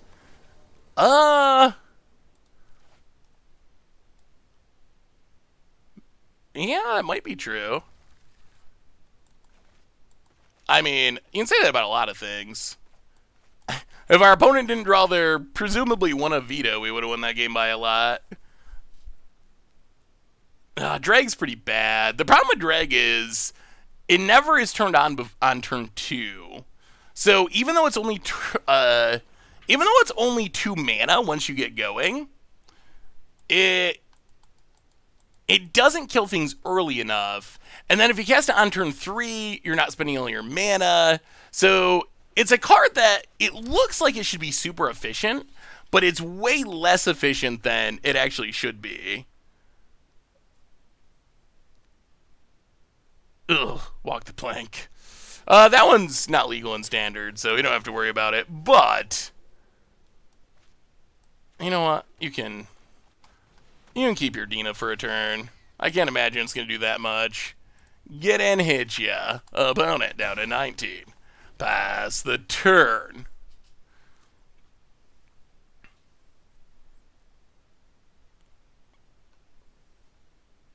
I mean, I could see sneaking in a copy or two of Artisan. I don't think it's bad. Walk the plank sorcery speed's pretty punishing. But it's fine. It's not bad. I mean, Drag to the Underworld's not bad either. It's just not as good as it looks because of its slowness. Almost done with my Viren deck, keeping it kind of casual because most people in my LGS play about Commander Clash level. My nice decks tend to crush the table. I can imagine that, Doug. Yeah, you build some pretty powerful Commander decks. About it passes. No land, eh?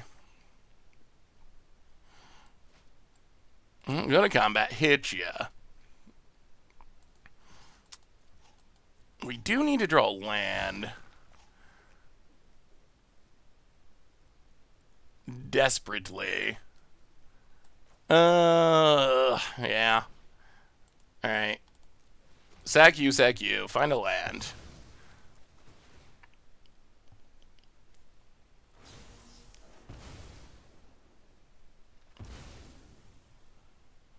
Oh. We need like a dramatic finale. Yeah, I'll take Pest Summonings.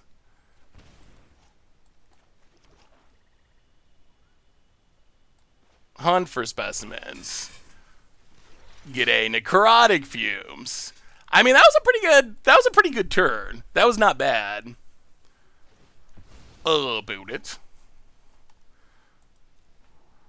I'm gonna sack to scry. I mean, this is a case though, like, if we didn't have Plunge, we miss our land drop, and we probably just fall super far behind. So I think Plunge is an incredibly powerful card. I don't think just like straight up always cutting Plunge is probably ideal either. So Bloodchief's Thirst. Kill the Dina.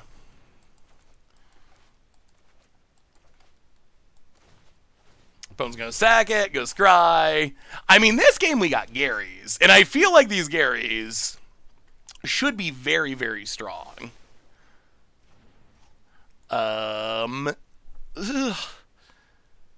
Veto. Gil. I mean, Veto, Gary? We're missing our big 4-drops, but... Hey, what's up, Waterbelant? How are you? Good to see ya.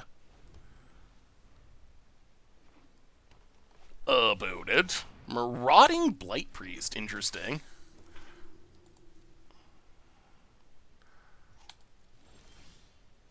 We draw land. I'll play a land, play Bastion. Pass summonings. I mean, now we can kind of do what our opponent did last game if we want to. Although we'd rather Gary first. Like, I think we just win next turn. 1, 2, 3, 4, 5, 6, 7, 8. Really? Alright. Opponent does a little pinging. We're not really in danger of dying, though. Scries to the bottom. And once Gary hits... Oh, Gary's 10 and then we just win? Another Bastion. Sure. And... Return to nature. Well, now we gotta start sacking, I guess.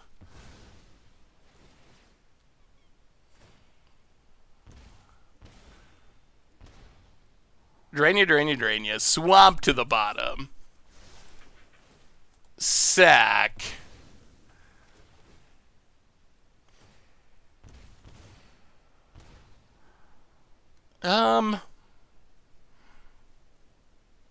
Yeah, it's fine.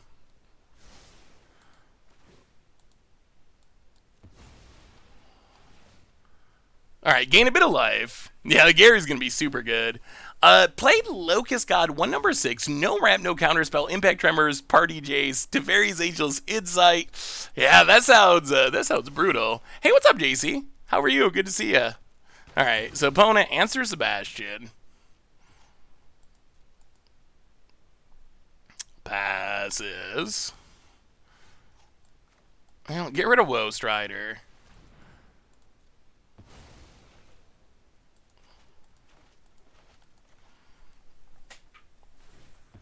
Opponent sacks.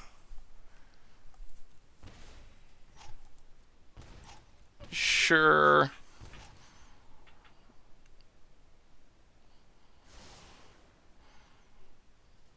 Necrotic Fumes, the exiling is actually a pretty big upside. Hunt for specimens. Get a Necrotic Fumes. Hit ya. Oh, we're setting up for the Garys. We haven't drawn our big stuff, but... Any news on when spoiler season for Modern Horizons 2 starts? Wow. Opponent's not going to be able to draw many cards, right? Without dying? 3 life per card. If they go... So they can draw 2 cards at the most? Huh. Yeah, that's a lot of life. Although it is cool to see someone searching for blacks. My guess is that Modern Horizons spoilers will start the end of May. Opponent draws a card. Mills a bunch of cards. Plays a land.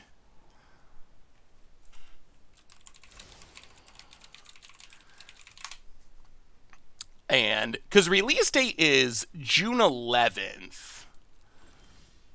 So we draw a swamp. We play the swamp. We Gray Merchant. And kill you. Yeah, so it releases June 11th. Pre-release is June 4th. So that would mean, if this is pre-release, then we should have the entire spoiler by the 28th.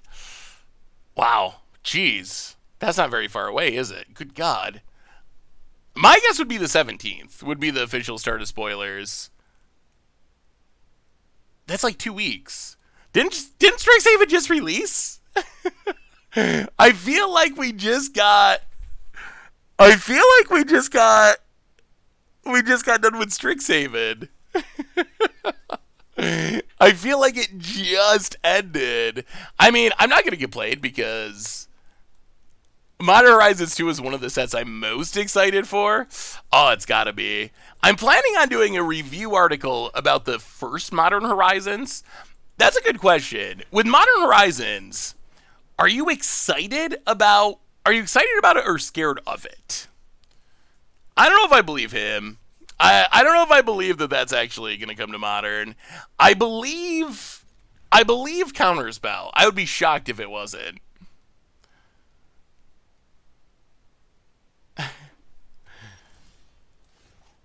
Play land, play iTwitch. Pass the turn. It's a supplemental set has come out between two standard sets. I would argue, and I'm going to make a video on this, maybe an article on this, about the first Modern Horizons. I think the set was a huge positive. I get why people would be scared of it. It does make sense. It is not weird to be scared of it because it did also break some things. But I think if you look at the set as a whole, that it was actually a pretty big positive overall. Well, Bastion. Hit ya. About it. Let me see if I can find the set. Opponent to the top. But I actually want to research it and go through all the cards. Opponent's going to go hunting. I mean, I'm terrified and excited, I guess. I feel like with Wizards banning so frequently now, maybe it'll just be fine. Well, let's get dramatic. Attack ya, attack ya. Opponent blocks. And sacks. Oh, we might actually have a good Gary. This might actually be a good Gary. Devotion's up to 6. No. Oh. Who plays Return to Nature in Standard? Who? Who? Other than our opponent, apparently. Opponent. Woe Strider. Well, hunt for specimens. Get necrotic fumes. Aghadeem's Awakening. Necrotic fumes. Get rid of the Woe Strider.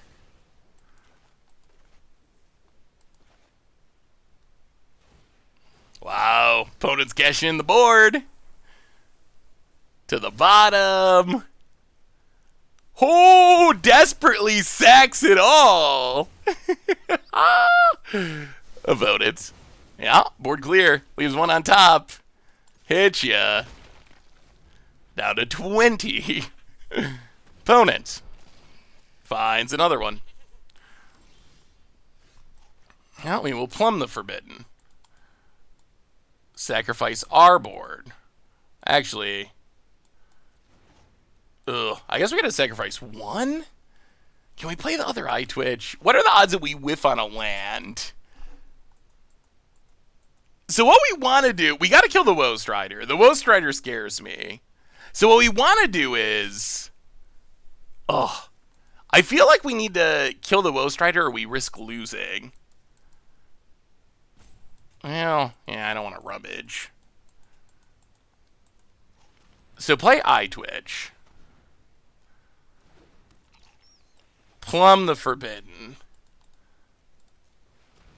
Sack.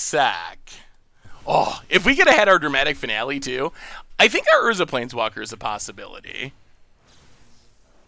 Okay, there's a land. And a land. I'll get necrotic fumes. Get pest summonings. Wow, and another land. Well, necrotic fumes. Get rid of Woe Strider again. Mishra would be interesting. I think it's too risky if we do things that our opponent interacts and ruins it and kills us. To the top again. I are dreaded. Welcome to the Fishbowl. Thank you so much for your subscription. Big soup cheer for you. Mortality Sphere. Opponent. What do they find? Demogoth Titan. I'll play a land. Bastion of Remembrance. Bastion of Remembrance. Well, if our opponent's last card is 10 the Pest, that's pretty good for him. Land. And Pest Summonings. Huyen! Welcome to the... more lands! Well, we are doing our best to flood, that's for sure. Sad Gary. Pass the turn. Opponent up taps. Huyen! Welcome to the Fishbowl. Thank you so much for your subscription. Big super for you. Thank you, thank you, thank you. Another Bastion. Opponent. Oh.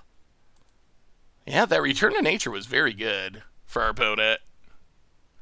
Yeah, we need some actual Magic cards.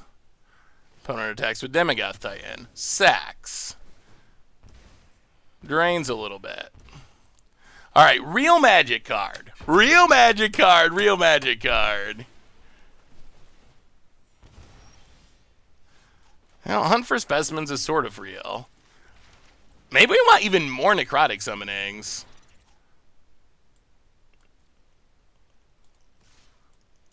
Go attacking. Opponent takes it to 13 past the turn. What does our opponent draw? Bastion Part 3? Well, Castle Lockwain. Past the turn. Should have played this land. Yeah, what color would Mishra be? Opponent. Oh. Oh. Draw a card. Oh, Gary. That's good. That's very good. Okay.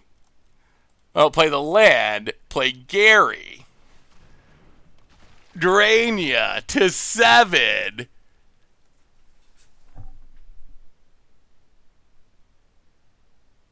What happens if we attack with everything? What happens if we attack with everything? Alright, so we attack with everything. Oh, I don't even know.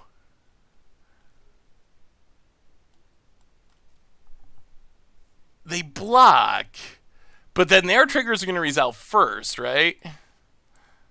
I think. All right, we'll just pass. We win? You know, we'll send a test pest. Test pest to see what happens.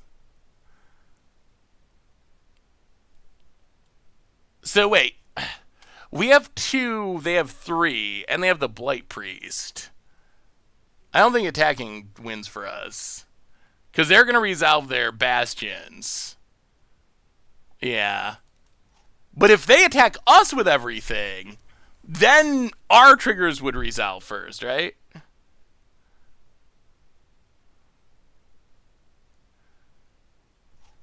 Opponent. Passes. Well, Castle Lockwain. If we can draw a way to... Ooh, Demogoth Titan. Play a land. Alright. Send a Grey Merchant. Opponent blocks. Sacks. Gets a bunch of triggers.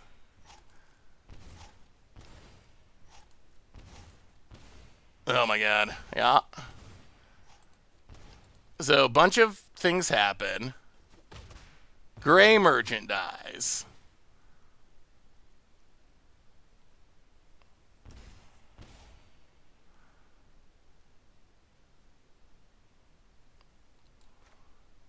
Agadeem's Awakening. We still don't win though. Like, Grey Merchant's not lethal. Although Agadeem is good. I'll get him back. We don't have the mana for Titan.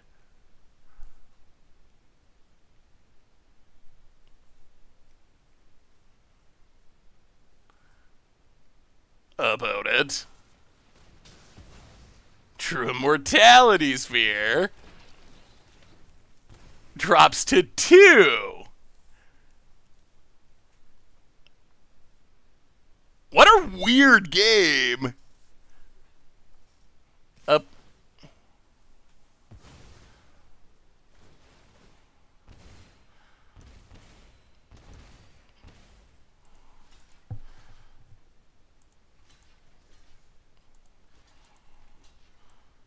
Is this our opponent giving up, hopefully?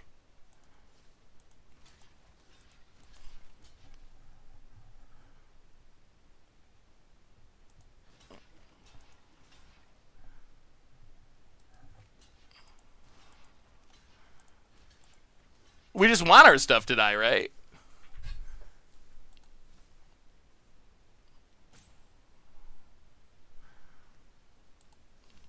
Don't block the 1/1?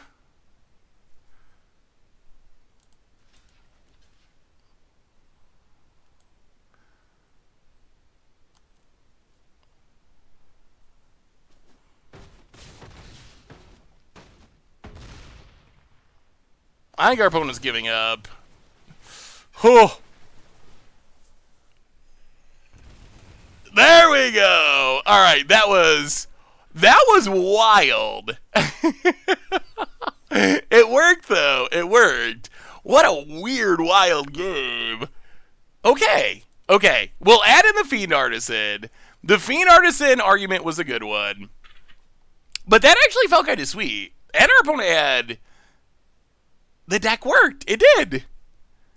It definitely needs tuning, but I think there's potential with New Devotion. The Fiend Artisan does seem fine. Fiend Artisan in. I'm not going to cut Plum, though. I really like Plum the Forbidden. We probably don't need 3 Woe Striders.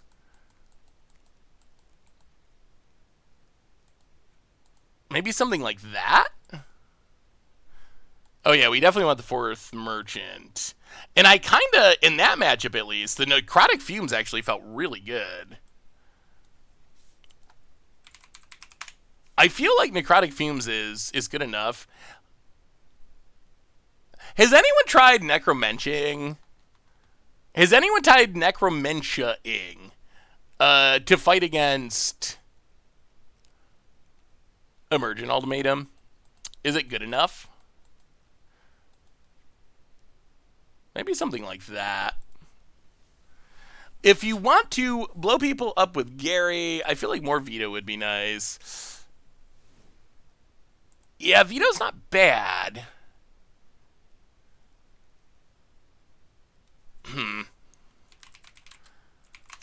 I mean, if we play Fiend Artisans, we can get by with playing a lot more one-ofs. Because we can tutor them up, and then we can tutor up the one-ofs, and then get them back with Agadim's Awakening. I mean, Woe Strider sacks their stuff for Dramatic Finale and for Bastion of Remembrance, so I feel like Woe Strider is actually pretty good.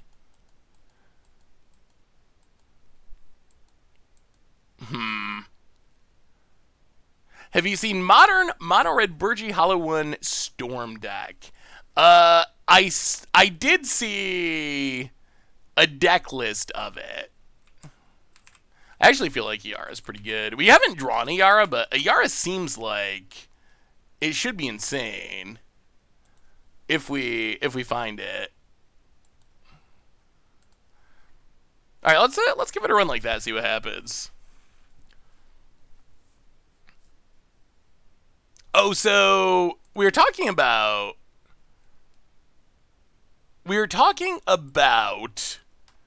Modern Horizons and whether we're scared of it. But if you look at Modern Horizons, let's just look at the original. Force Negation, really strong card, not broken.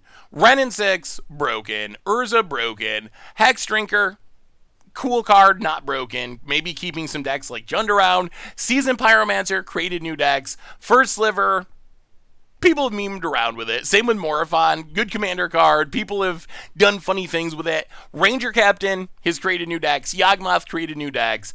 All the lands are fine. Echo of Eons has created new decks in Legacy mostly, not so much in Standard. Sierra kind of was a dud.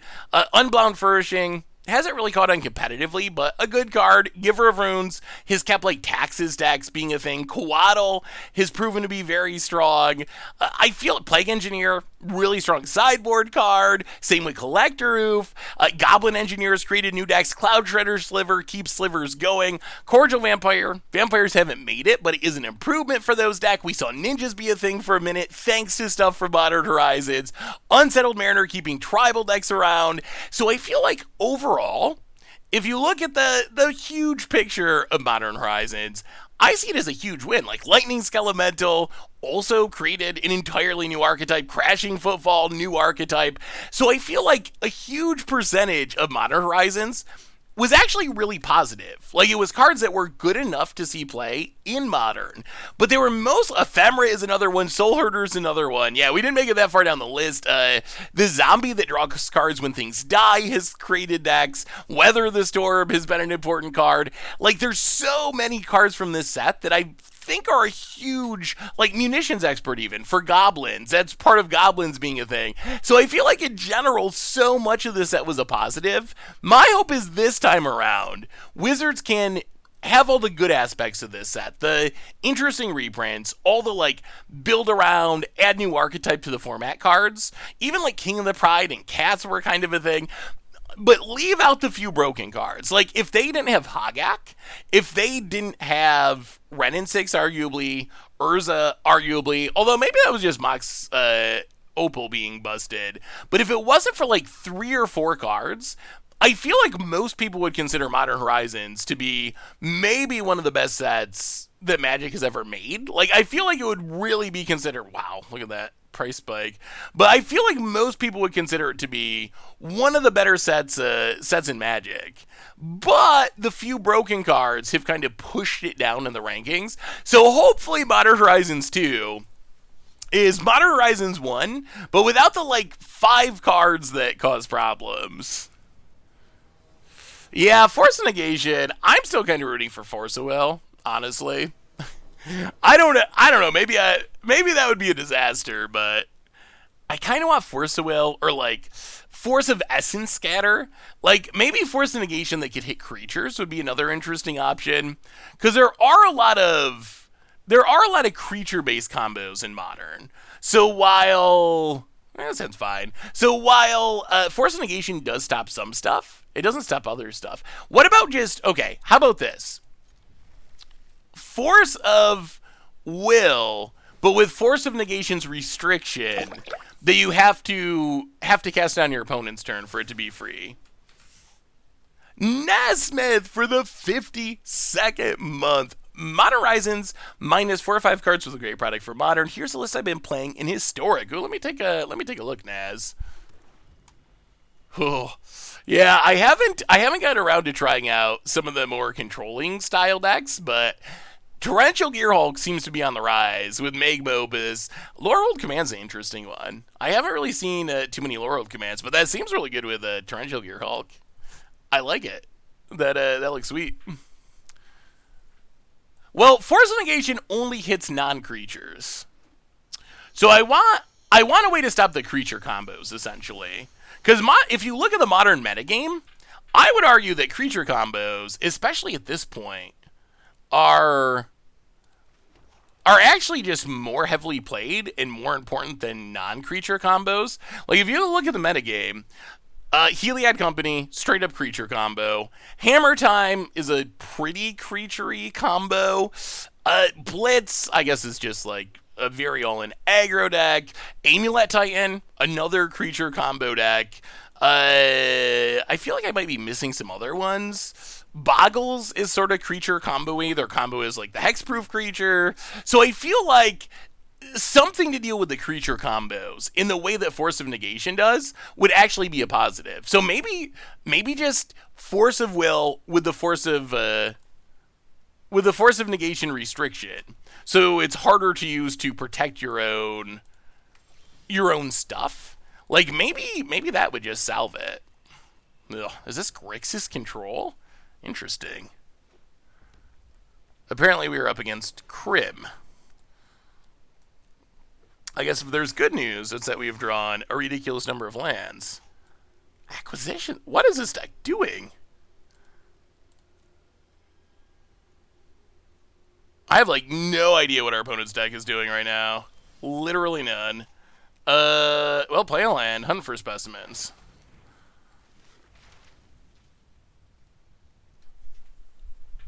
Oh, is this Grixis Rogues?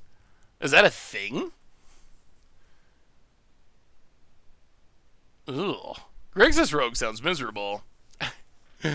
I think the reason that creature-based combo decks are so popular is because of Force of Negation. That's probably part of it. I could definitely see that being part of it. I don't know if it's all of it. I haven't really seen Grixis Party. About it cracks. And what do you got about it? What do you have? Ooh, Sweet Swamp.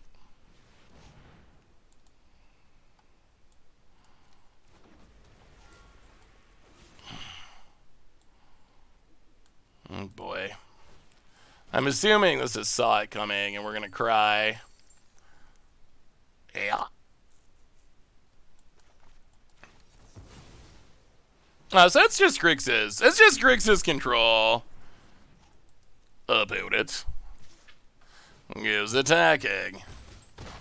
Down to 15.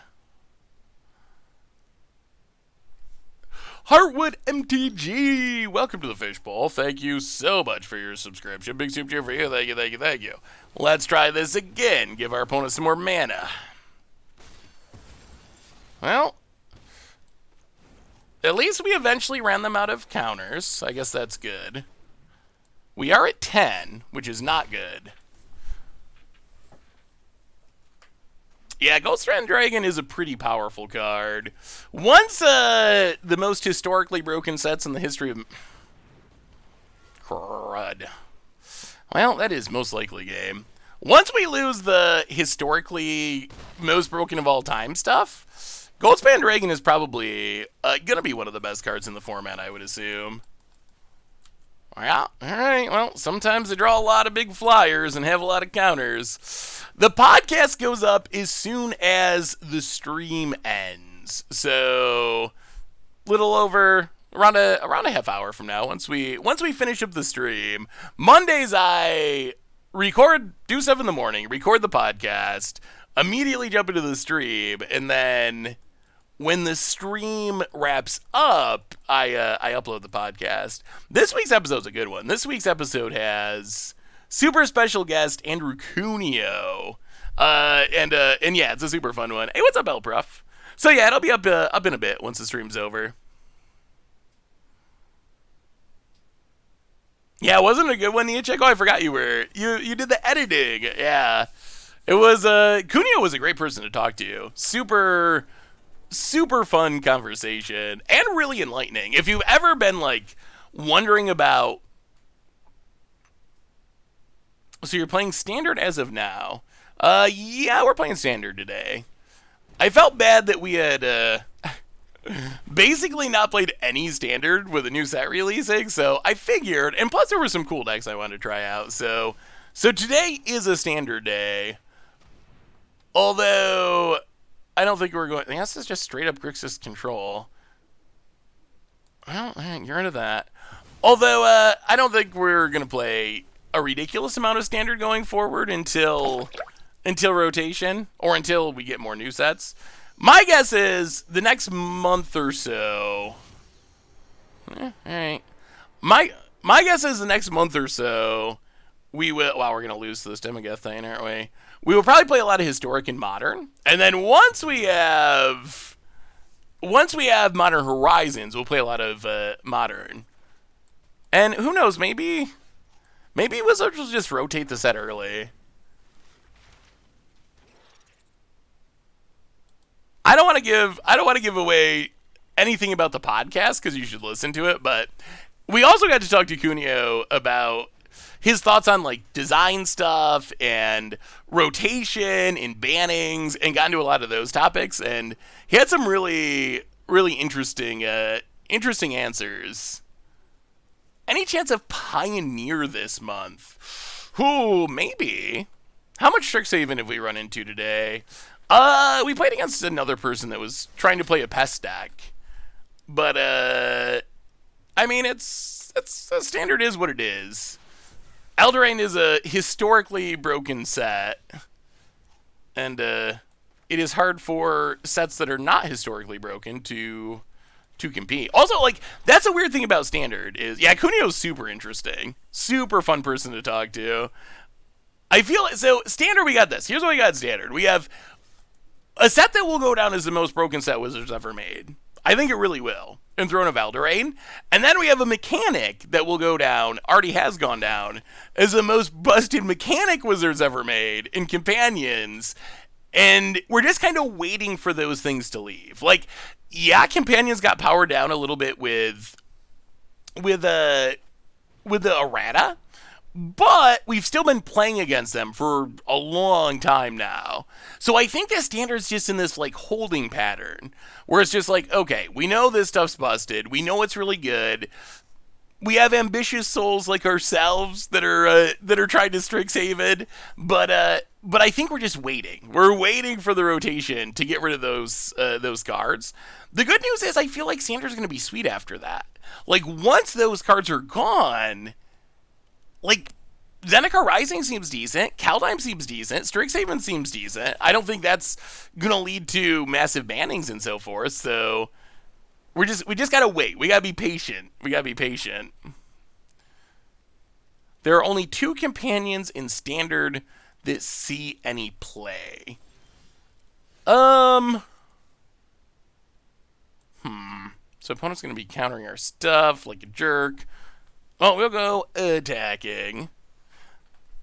I mean, so Lurrus and Yarion are the ones that are most dominant, I would say.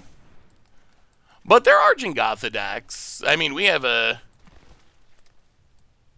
Zerta deck today that someone played in a tournament. So the other ones, they see a bit of play, but the two really good ones do see the highest amount of play. Companion's not okay. It's a horrible mechanic. Here's the thing that gets me about Companions that really like makes my mind explode is the whole idea of fire design. One of the tenets of fire design is replayability. Like, that's a whole deal. Trying to make replayable Magic sets. And Companions just go against that so much. Because you see the same card every single game, again and again and again. So it makes the game... wow, I thought they were going to turn into a Titan. It makes the game significantly less replayable, in my opinion. Like, so I feel like that's where Companions, like, have an issue. And it's just strange to me that would come along with the idea of fire design, which is we want these exciting cards that make the game very replayable. It just seems like the opposite to me, basically. The Companions do the opposite of what the goal of fire design is.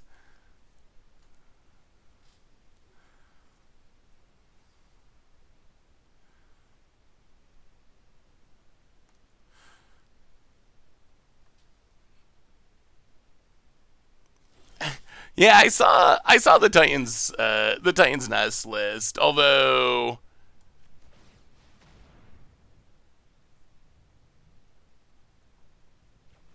ooh, that's not what we wanted to draw. Although it was just a control deck, right? When I saw the list someone played at the SCG with the Titans Nest, my first reaction was, I wonder if I can find the list. My first reaction was, wow, someone's playing Titan's Nest. My second thought was, why is there a Titan's Nest in this blue-black control deck? Like, why are you splashing for a Titan's Nest? Hey, what's up, German? How are you? Yeah, Titan's Nest is one of those cards like Tainted Pack that, whew, it is not built for arena. It is not easy to play without timing out. That was another thing that I thought when I saw this. Oh, geez, how did this person play this deck without timing out and brutally losing?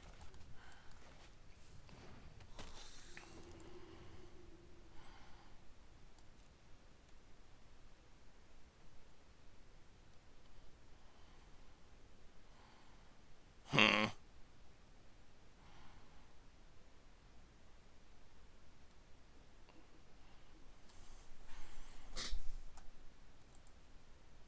This is a control deck. Heartless Act is a huge blowout if we attack. Huh. Wait, how do you take extra turns in standard, though? With Alrund's Epiphany? So you're just trying to ramp into Alrund's Epiphany?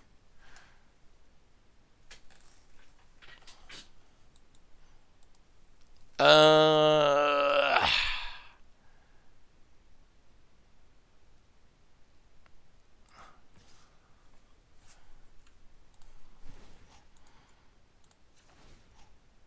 Actually, you know what? We're not going to give it lifelink. Lifelink isn't super relevant here.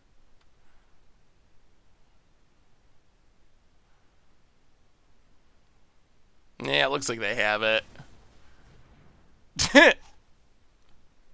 Alright. Or they have Brazen Borrower.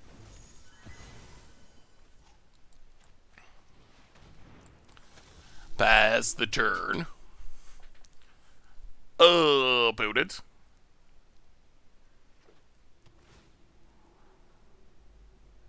You watched the stream and they clicked insanely fast? Oh, maybe they've improved it.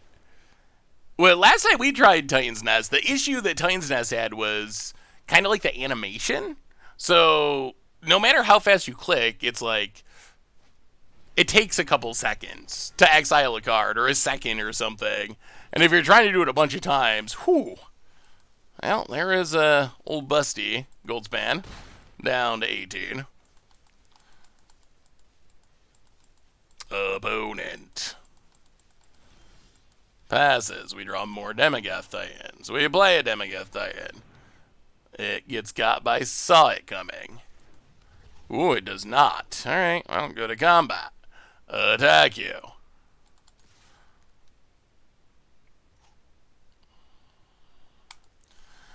Hit our opponent. Down to 13.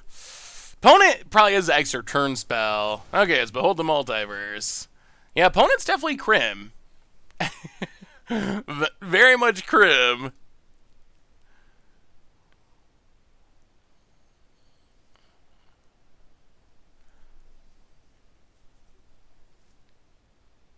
Yeah, it would be sweet if it would happen. But yeah, lifelink with a Demogath Titan is pretty powerful. Unfortunately, our control opponent has 7 cards. 1, 2, 7 cards, and we have a 0. Opponent has a Bloodchief's Thirst. Opponent has one's. This is going to be very difficult. Drawing a lot of lands. Opponent gets and hits us.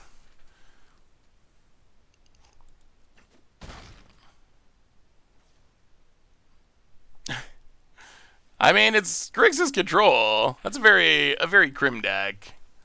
That's probably the deck I associate most with Crim. Is just like, I play a pile of Grixis Control stuff, and I mean, even this deck is an Avenger deck.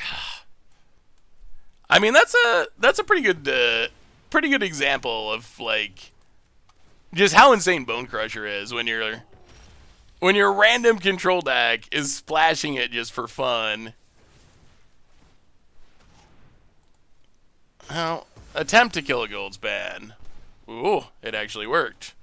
Play Murderous Rider. Play Eye Twitch. Pass the turn.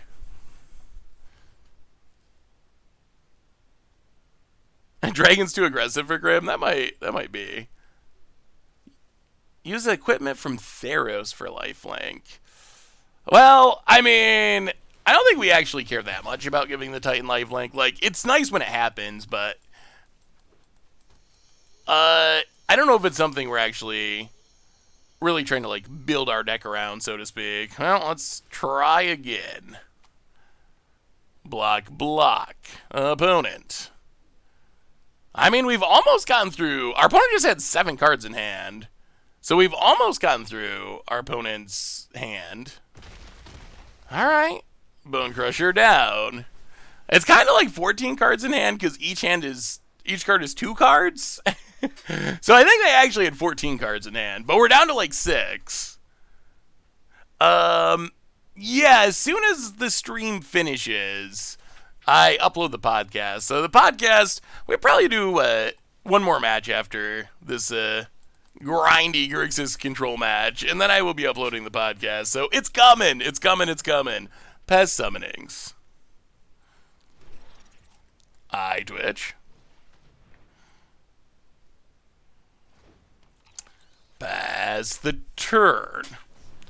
Budget Magic will go up after the podcast. So yes, Budget Magic is also coming. I mean, I have been enjoying the decks we've been playing. So I've been enjoying Standard. I mean, to the extent that anyone can enjoy anything. But it's not horrible.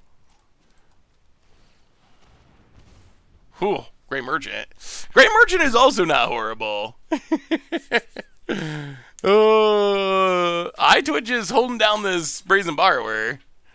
Attempting to. I mean, we're putting up a good fight for how much stuff we got hit by earlier in this game. Opponent goes attacking. We block. Ooh, take that. Take that Brazen Borrower. We got an Eye Twitch. We will tutor up. Ugh. Pest summonings. Please no crazy big threats. Opponent plays a land. And thinks a bit more. Makes the world's biggest shark.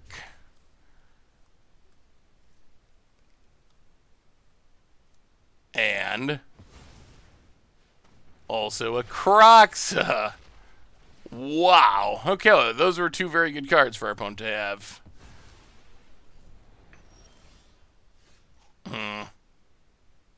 That's awkward. I'll sack a Pest, draw a card.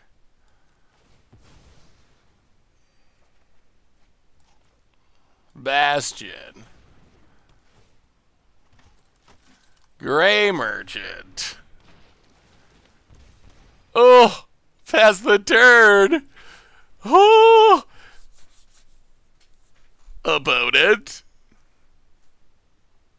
Well, you can't attack into the shark because it's a 7/7. Hey Seth, do you think the learn package has been worth the sideboard slots? I think it is if you have a purpose. I think it is if you have a purpose for it.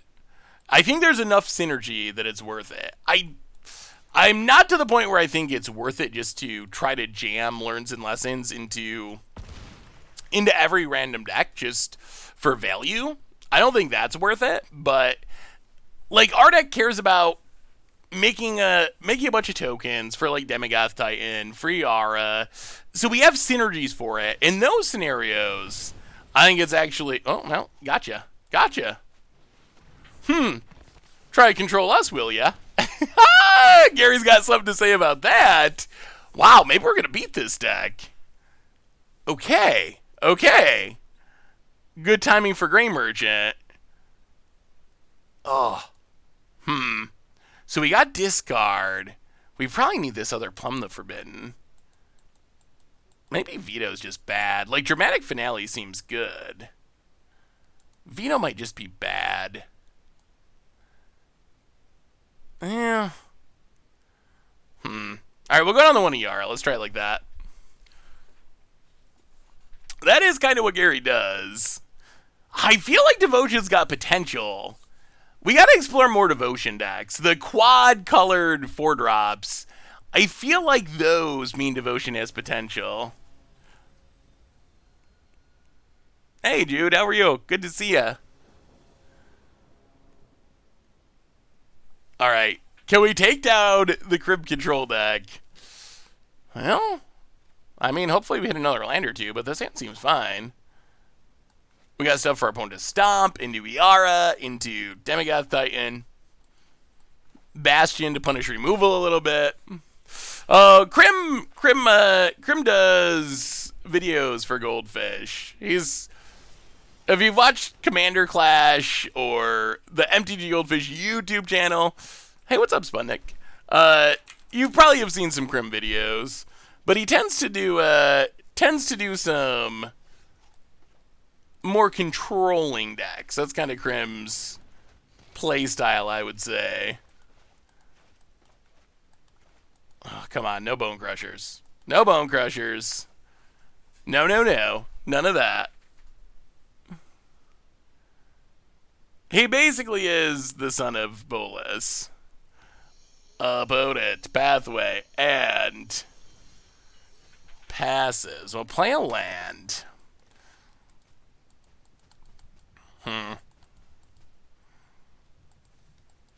Still need lands. I'll go to combat. Attack.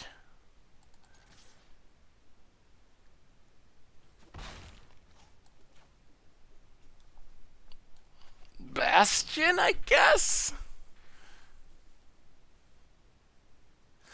Hey, see ya, Hamzuki. Thanks for hanging out. Yeah, the podcast will be up before long.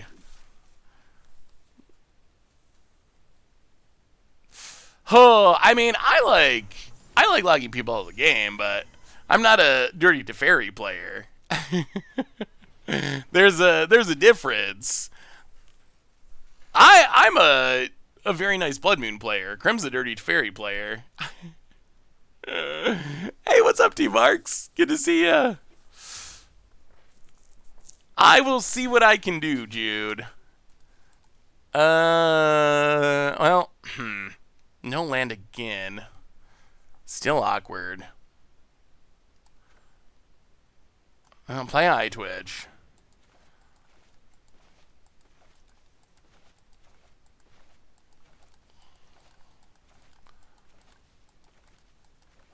Our hand is sweet if we can find the lands we need. Okay, and then Fiend Artisan can sack Eye Twitch. I feel like the lesson that gets a land is just like ridiculously slow, but this would be a scenario where the lesson that gets a land would actually be helpful. Well, Eye Twitch into Eye Twitch. Grow the Fiend Artisan. Oh, my apology, Marks. I didn't mean to accidentally pronounce your name properly. Oh, come on, no dragons. Pestilent Haze. I'm gonna get a pest summoning. Opponent plays a land. No dragon. Foretells. Well, play Yara. Oh, we're having the hardest time finding land number 4 here. We'd be in really good shape. Opponent.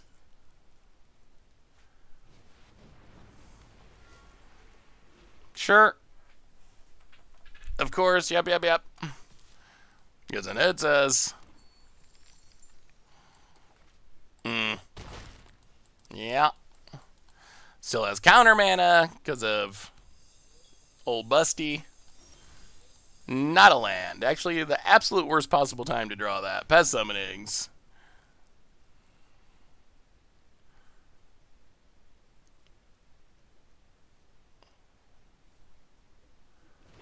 Resolves. Drain you. Please, Magic Gods, please give us land number 4. Sack a Pest. Please? Please. Opponent. Behold the Multiverse to draw cards.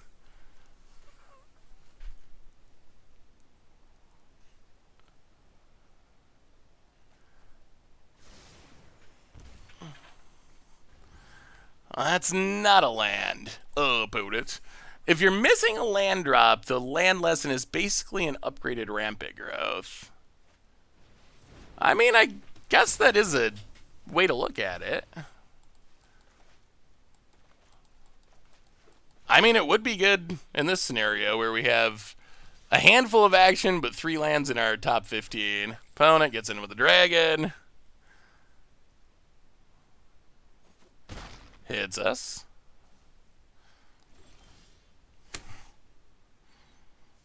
Well, at some point, this is just ridiculous.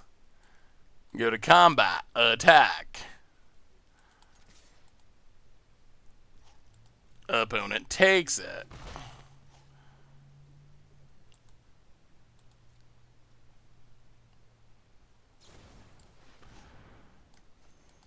Try to kill the dragon.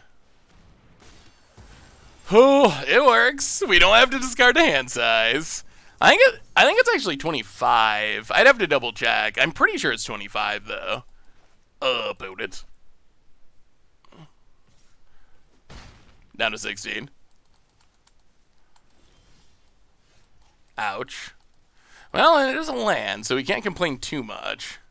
Hit ya.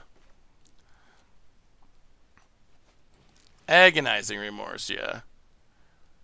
Take Extinction Event. Agadeem's Awakening. Fiend Artisan. Go! We might be overcoming the mana screw. Voted. Pestilent Haze isn't that good. We got rid of the Extinction Event. Alright, opponent draws a Heartless Act. Staying alive. Ish. But we have the Titans coming. Those are one-shot kills. Opponent passes. Well, Titan time. Hit you for 1. Down to 7. Come on, Demigoth. Close this out. Opponent goes attacking. It says. Down to 7. And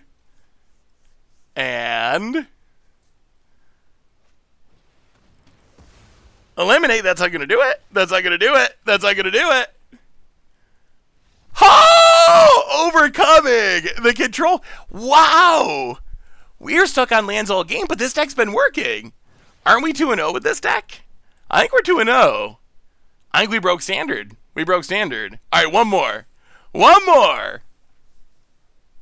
and we will, then I gotta go upload the podcast, but, I mean, it's kind of working. I think we did it, chat. All of us together, our combined powers. I should also export the deck, so, in case anyone wants it.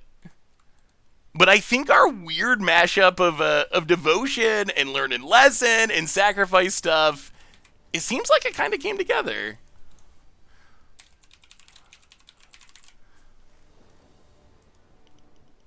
All right, lure. Oh no.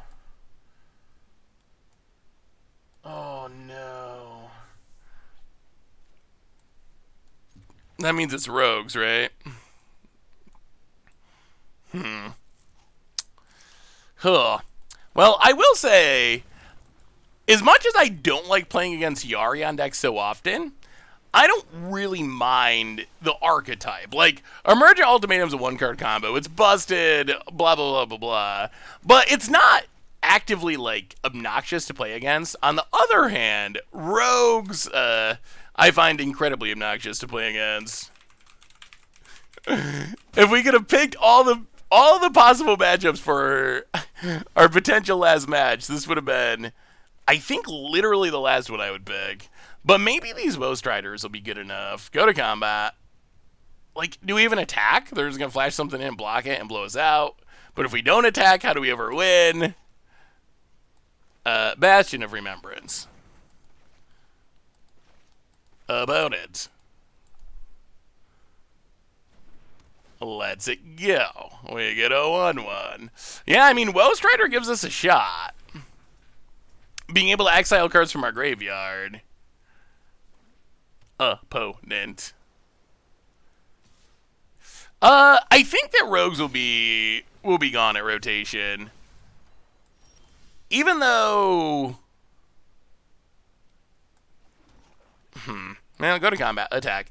Even though several of the Rogue cards are from Zendikar Rising, I feel like Rogues the deck will be gone at rotation. Because Rogues the deck, it needs Drown in the Lock, it needs Into the Story, many of the most powerful, so it needs Luris. Like, if it loses all those support pieces, I'm not a Thieves Guild also is gone. So I feel like even though some, like, Soaring Thought Thief survives, and Merfolk Windropper survive, it's going to have to severely adapt if it's going to be a thing.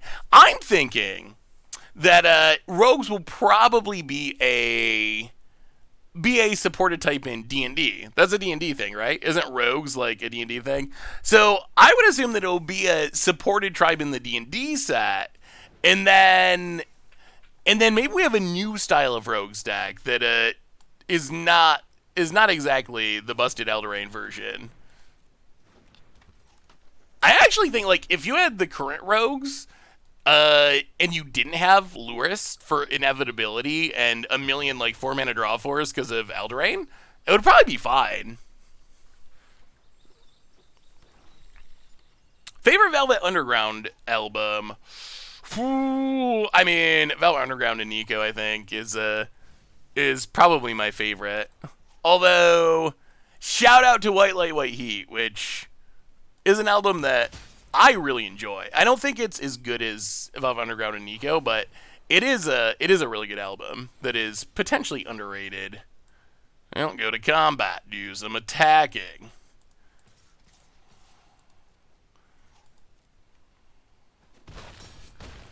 Opponent takes it. Well, we can only do one thing, so it'll be a big one. It'd be nice if our opponent milled a Woe Strider. Opponent. Alright. Drown in the Lock. Sure. Pass the turn. Yeah, completing the Triumphs would be good. And opponent also has a Heartless Act. Oh. This is just our opponent getting cards in our graveyard, I think, to draw 4 and win. Yeah. Sure. Well, that is a Woe Strider that we can maybe get back if we draw land, which we probably won't, but if we do, look out. I don't know if there will ever be opponent draws too. I don't know if there will ever be a good party deck. Oh, 3 lands milled. Oh, wow, that's not great. Well, play a eye twitch. Well, I really needed those lands. Go to play a veto. Go to combat. Yeah, the problem with party is just, it's really hard to keep 4 creatures on the battlefield. Like, even, like, let's say there was no creature type requirement, and it was like, this does a cool thing if you can keep 4 creatures on the battlefield at all times. Even that, I think, would be really hard.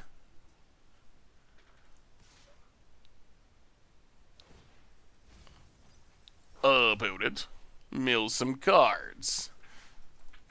Are those 2 more lands? 2 more lands, yeah. That's fine. We don't want to escape this Woe Strider anyway. Opponent plays a land. Well, this is how this matchup goes. Huh, not a land. Well, we will go to combat. We will attack. Opponent takes it to 6. Hunt for specimens. Get a pest summoning. Fiend Artisan. Pass the turn. Soaring Thought Thief number 2.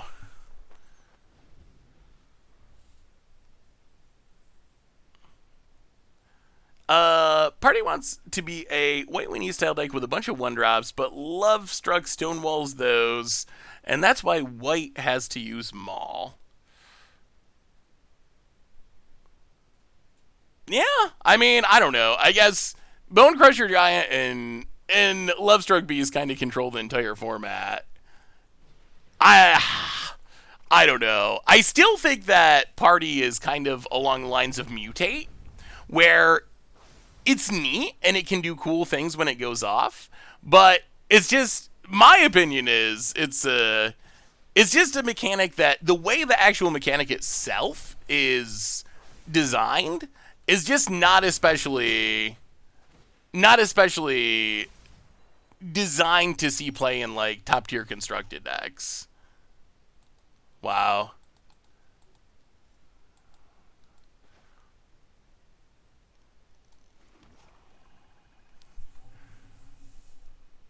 Well, we finally hit a land. Is it too late?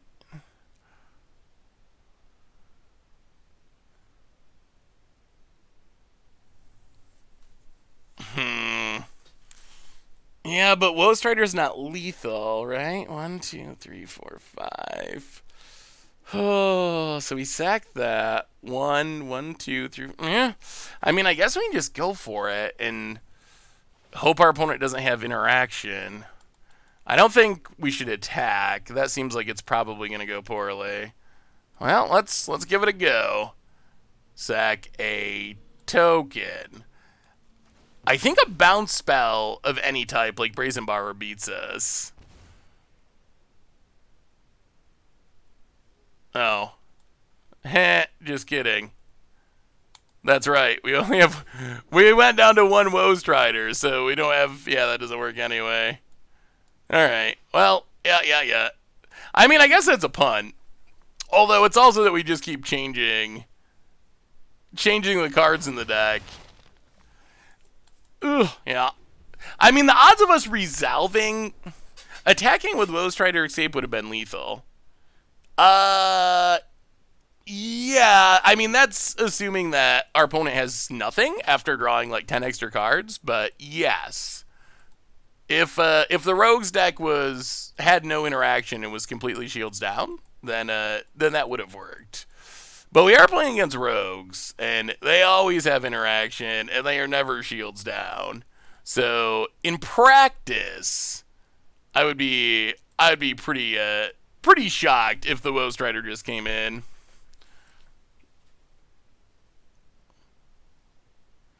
Well, we thought, yeah. I mean, we had 3 Woe Striders, and we keep changing the numbers. So if I had known or remembered. If I had known or remembered that we had cut Woe Striders and other stuff, we would have just tried to cast it and let him counter it and then conceded. But yeah. I mean, I don't think Standard's weird. Like, if you look at Standard, it's weird. Because, yeah, I mean, right now, you could argue that Sultai Control is probably too good. But if you look at like the adventure stuff, it's not that there's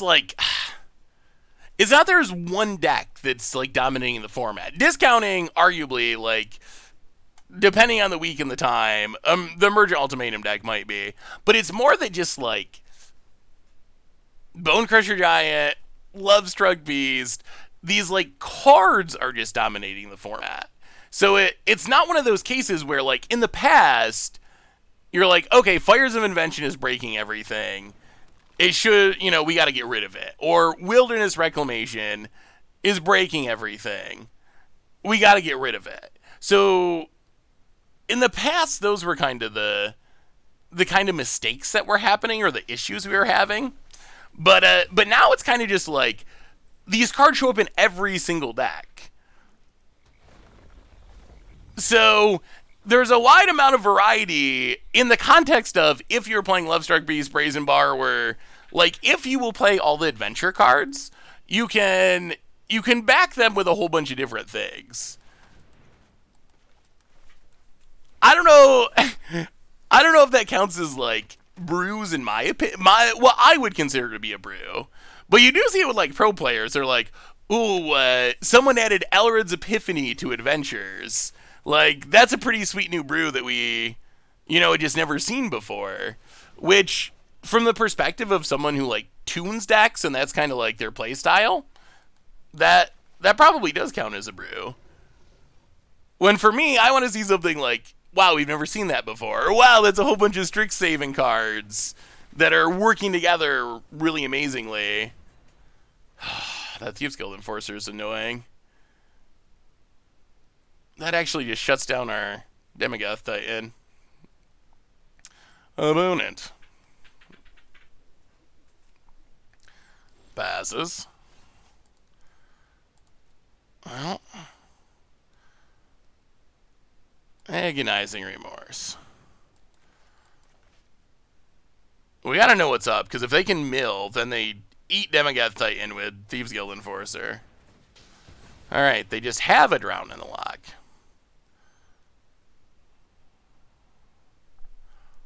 Huh.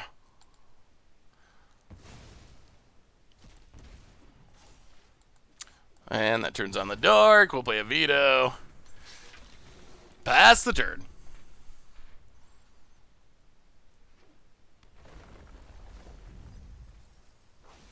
About it.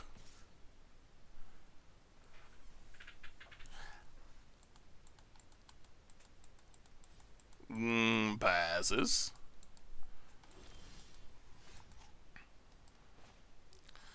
I'll play another Titan. It gets countered, I assume. Yeah. Well, we will pass the turn. Opponent. Another land. And the other thing I feel like is just the power level of cards has made it harder to play fun decks. That's kind of... In a world where decks just snowball super quickly, you also have to be snowballing equally quickly. Or else it's just impossible to keep up. So I feel like the... Boy. Last game we had the opposite problem where we couldn't draw lands. This game, we're drawing a lot of them. Well, play Ara pass the turn. But I also feel like that makes it more difficult, too. Opponents. Land mills. Gets Aluris. Goes attacking. Come on, anything that makes creatures, please. Bastion kinda does. Play a Bastion. And pass the turn. Alright. Learning and lesson could be good. We're fighting. We got a shot. Opponent. Rakdos Fling deck with Titan.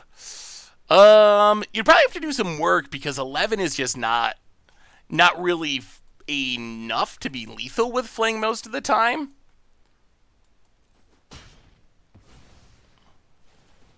Why can I... Oh, it wasn't black, I see.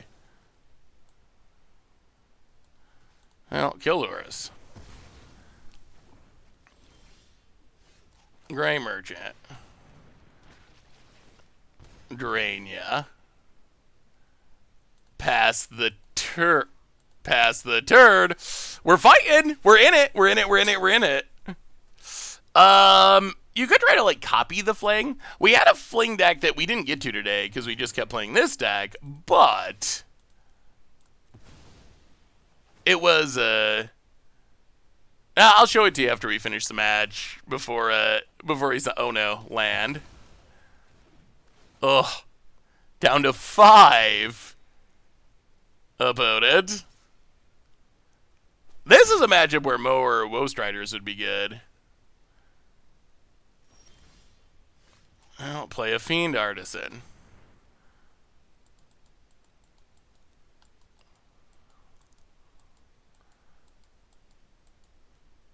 $27 cards in our deck.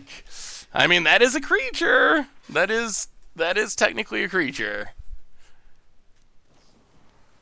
Ugh, cling to dust. Draws a card. Pass the turn. Laurel Dragons in commands. Yeah, send me the list. That sounds fun. Saffron Olive at mtgoldfish.com. Yeah, finding a creature would be sweet. A creature to sack. Opponent mills with the fetch land. Goes attacking. No blocks.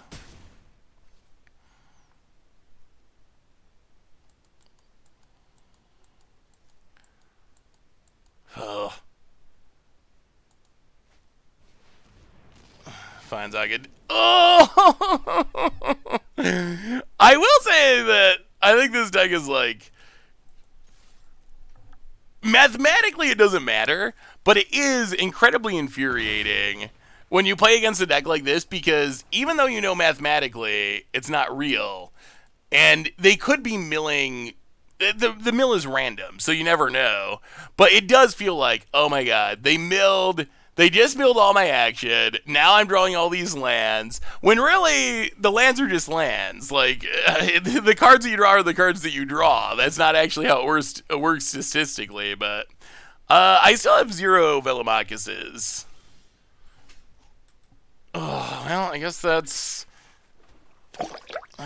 how it ends.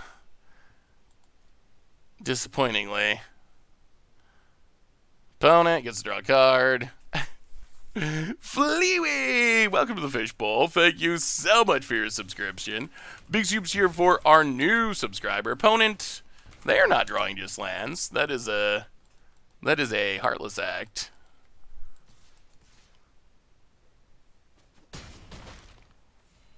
Opponent. Mill some cards, and yeah. Sure. Well, that is why Rogues is perhaps the least fun deck to play against in Standard. Hey, thanks, Eber. Oh, so what do we learn today? And then I gotta go upload the podcast. We ventured into Standard. We'll probably play some Historic or some Modern the rest of the week. Standard, even though I still would like to try like this experimental Fling deck, which this was a Fling deck we were talking about. This seems like a sweet way to try to pull off the Fling plan, because you can make potentially a 20 powered creature with experimental overload if he has spells in your graveyard. Or you can, the other plan is, if you do want to go Demigeth Titan, this deck is trying to double the Fling with Dual Strike, which is another interesting plan. So I think there are ways to go about it. So Standard, I mean, it's weird not to play it too much. What do we learn? I feel like the Devotion deck was pretty interesting. We got beat by Rogues. We won our other 2 matchups with it. I'm sure it could use a lot of tuning since we build it live on stream, but I definitely think there's potential with the idea of the quad black 4-drops into Grey Merchant and some of the synergies. We also tried to play Pests, and in all honesty, while Pests are sweet, I feel like they just might not be quite powerful enough for current Standard. The good news is, if you look at Pests, essentially, like, you lose Bastion of Remembrance, but I think much of a Pest combo deck, like the one we messed around with Dina and Witherblooms and all this stuff, like, the deck just survives rotation, essentially. So I feel like there's a pretty good chance that in the future, it's going to be something to keep an eye out for. But right now, Eldraine decks are just a little too streamlined, a little too powerful.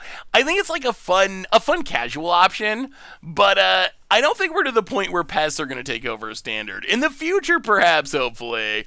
The Ephemeral deck's super fun. I cashed in my save wild cards, making it as close as I could get. Totally worth it, but having lots of fun. Yeah, that deck is one of the most fun decks I've played in Historic in a while. So that brings us to the end for today. Good news is, I'm going to go upload the podcast, and then I am also going to go and upload Budget Magic. So we're going to have a ton of content coming up on the YouTube channel. Also, doubly good news, we got streaming again tomorrow, 2 Eastern time. So we'll be streaming again in 21 hours or so. Probably playing a bit of, I don't think Strider is even that good or important in that deck. I don't even know if you want to play Strider. But yeah, so we'll probably be playing some Historic, maybe some Modern, something sweet. So on the way out the door, everyone, check out the YouTube channel. Podcast with Cuneo is really sweet. Replay if you missed anything. One more reminder that our sponsor tonight is Card Kingdom. And if you need some Magic cards, you can get them over at cardkingdom.com. Even get a free Scoop Saffron Olive sticker. Just let them know you want one in your order notes.